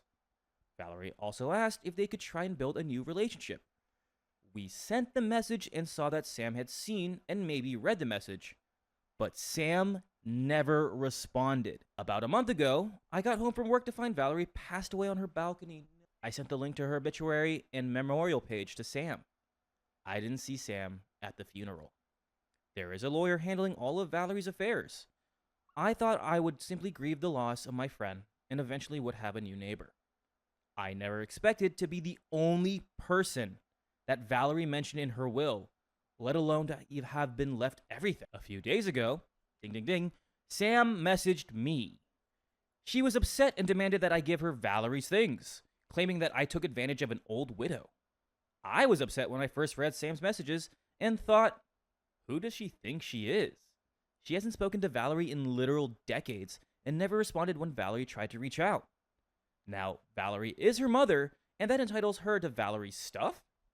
Now, I wonder if I should do something for Sam. I go back and forth on whether Valerie would want me to. Valerie knew where Sam was, so she could have included Sam somehow. The lawyer I talked to said that the inheritance is completely mine, and that Sam has no claim. Here's the question. Should I give Sam something? And we have some comments. What do you think, Dakota? I think, honestly, you can make that determination without even wondering, like, what would Valerie want or do? I think now, she is gone. She's given you all of her things, and now it's up to you to decide, hey, what do I feel like is right? And I think if she does come to you and is like, immediately, like, you took advantage of an old widow, it's like, no, actually, I was your mother's only comfort in her final years. And again, it's not like you can do that aggressively, because you can also understand, for Sam, she's like, I lost a mother. I lost my family. I didn't have a choice. And then after having been reached out to, I'm sure she's very confused. I think you could probably give it some time to cool off. I don't know what kind of, assets or you've been left, but depends on how Sam goes about this. I know it's like, hey, who are you? And it's also like, it's both of you pointing at the finger at each other, like, who are you? And it's like, you don't know who I am because for good reason. It's like you were ostracized from your family, and it's like, that's a big deal. Nobody knows this situation because it's really tough, especially for you, OP. You're like, I was just helping a friend. I wasn't expecting any of this. Exactly. To immediately come sideways and say you were taking advantage of her, and it's like, no, I was this thing called her friend, actually. It's kind of really all up to your own determination now. But we have some comments. Let's go ahead and get into those. Comment number 1. There's always 3 sides to every story. Side A, side B, and the truth in the middle. You don't know what happened between the two of them. Not really. So I'd be very careful of vilifying anyone. Reply, I like this idea. In addition, I would not engage directly with Sam. Let the lawyer handle all communication. I don't really feel like she was vilifying. I think it was more of a reaction to being like vilified herself by being, approached in like a, yeah, no, you took advantage of my widowed mother. Well, we have an update. Thank you to everyone who has commented and given me the outside perspective that I needed. I'm shocked at the volume of people who have reacted to this. I was really only hoping to have a handful of responses to help me think. I do want to clarify some things that I wasn't able to in the original post due to the character limits. I want to address the timeline of events. Here we go. 1. Sam was kicked out in the early 2000s. I think it was in 2002. Gary passed away in 2011. Valerie sold the family home and downsized to her condo in 2013 because the house was just too big for her. I moved into my condo in 2018. I learned about Sam, and Valerie wrote the letter, and we sent it to Sam in 2022. Valerie retired and had her will and estate set up at the end of 2023. Valerie passed away on January 23rd of 2025. The funeral was on January 31st, 2025. I messaged Sam as soon as the funeral arrangements were finalized. Sam messaged me this past Sunday, on February 23rd, 2025, to clarify some questions that people had about the estate. It's currently in the formal probate process. Valerie was a legal secretary for a family law office, and the lawyer she worked with specialized in estate law. She had a full career there, and as part of her retirement package, that lawyer helped her set up her will and take care of the estate. Okay. This is the lawyer who told me that everything is being done by the book, that everything will be fully settled in a few months, and that all of Valerie's wishes are being carried out to the letter. I have taken Reddit's advice and will be speaking to a different lawyer about both my legal interest in the estate and how to communicate with Sam. I still haven't responded to her because I haven't been sure how. Her initial messages were extremely harsh and attacking, and that's what triggered that first emotional and protective response in me. I'm trying to take Reddit's advice and be empathetic to Sam's situation. However, that is challenging because Sam has continued to send me a few additional messages demanding that I respond, and calling me a heartless witch and a LGBTQA+ bigot, among other things. I'm not going to respond until after I've talked to that lawyer and could do it in the right way. I do think that Reddit is right, and that if Sam wants any sentimental items, she should have them because they might help her with her healing process. I do want to be clear that the estate is not very big and is very simple. All that Valerie had was her condo and her car. That car was more valuable to her than it is on the market. It's a 2014 model of a daily driver. I held the spare key to Valerie's condo and have been in to clear out the kitchen and take care of her plant babies because I can't bear to see them pass away too. It's been really strange being in that space without her. I have been given permission to start cleaning out the condo, but not to get rid of anything. I'm going to spend this weekend going through her things and organizing them into boxes. I don't know what type of sentimental items I'll find because Valerie didn't have any family photos on display in her place. Ooh, there are no photos of Sam and no photos of Gary, not even wedding photos. I can't speak to the Valerie who Sam knew. I do know that in her younger years, Valerie was an active member of the LDS Church. She had stopped being religious by the time that I knew her. The Valerie who I knew was by no means a bigot. I knew her as a kind, loving, and accepting person. She knew that I was bi and never judged me for it. She had a pride flag hanging on her balcony and used to attend pride parades as one of those ally moms or grandmas who would hug and be supportive of the LGBTQ+ youth who had no one. I knew her as someone who's trying to make amends in the universe. When I first heard the story about Sam, I was shocked because that just didn't line up with the Valerie I knew. Valerie did have her own Facebook account and knew how to use it, but Sam was not easy to find. It took me a few months to track her down. We used Facebook Messenger because that was our only means of contacting Sam. The message was a 4 to 5 page letter where Valerie told Sam everything and completely shared her soul. Valerie only reached out once because Sam was so much like her father, and I don't want to push her or hurt her further by pestering. I've told her everything I can until she responds. The only direct communication that I've had with Sam was the Facebook messages I sent her about Valerie's passing. I think that covered everyone's questions. Thank you all for providing me with new perspectives. It's been helpful. There's been interest in all of this, so if people want any further updates after probate, I'll try and provide them. And we do have a second update, Dakota. Oh boy, oh boy. I mean, that does clear a lot of things up. The fact that Sam was like, you're just a bigot. And I hope he's like, I'm bi. Yeah, like you literally can't even play that card. It's also, here's the thing. We don't know Valerie's past. The only one who knows Valerie's past really is Sam. And I know she was trying to make up for it in the world, but I feel like Valerie should have messaged Sam sooner. Yeah, of course. But again, it's complicated. I feel like you failed, and it's like, I don't know how. I don't know if I should. I don't know if it, And maybe she's like, I'm afraid that if I do message her, she's going to send me a message back being like, no, I do hate you, and I'll hate you forever, and I want nothing to do with you. It's like, that's seeing that has got to be worse than the unknown. I don't know. I feel like closure is better than playing the what if.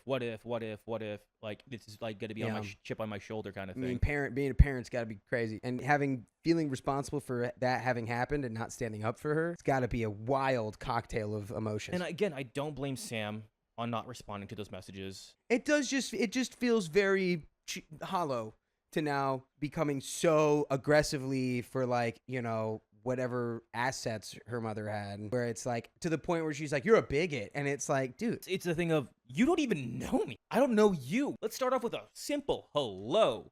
Like, I knew your mom is this. I guess you like. Let's have a talk over this. A perfect example of just like if you just come at something with a different attitude, like the outcome could be entirely different. But we have a second update.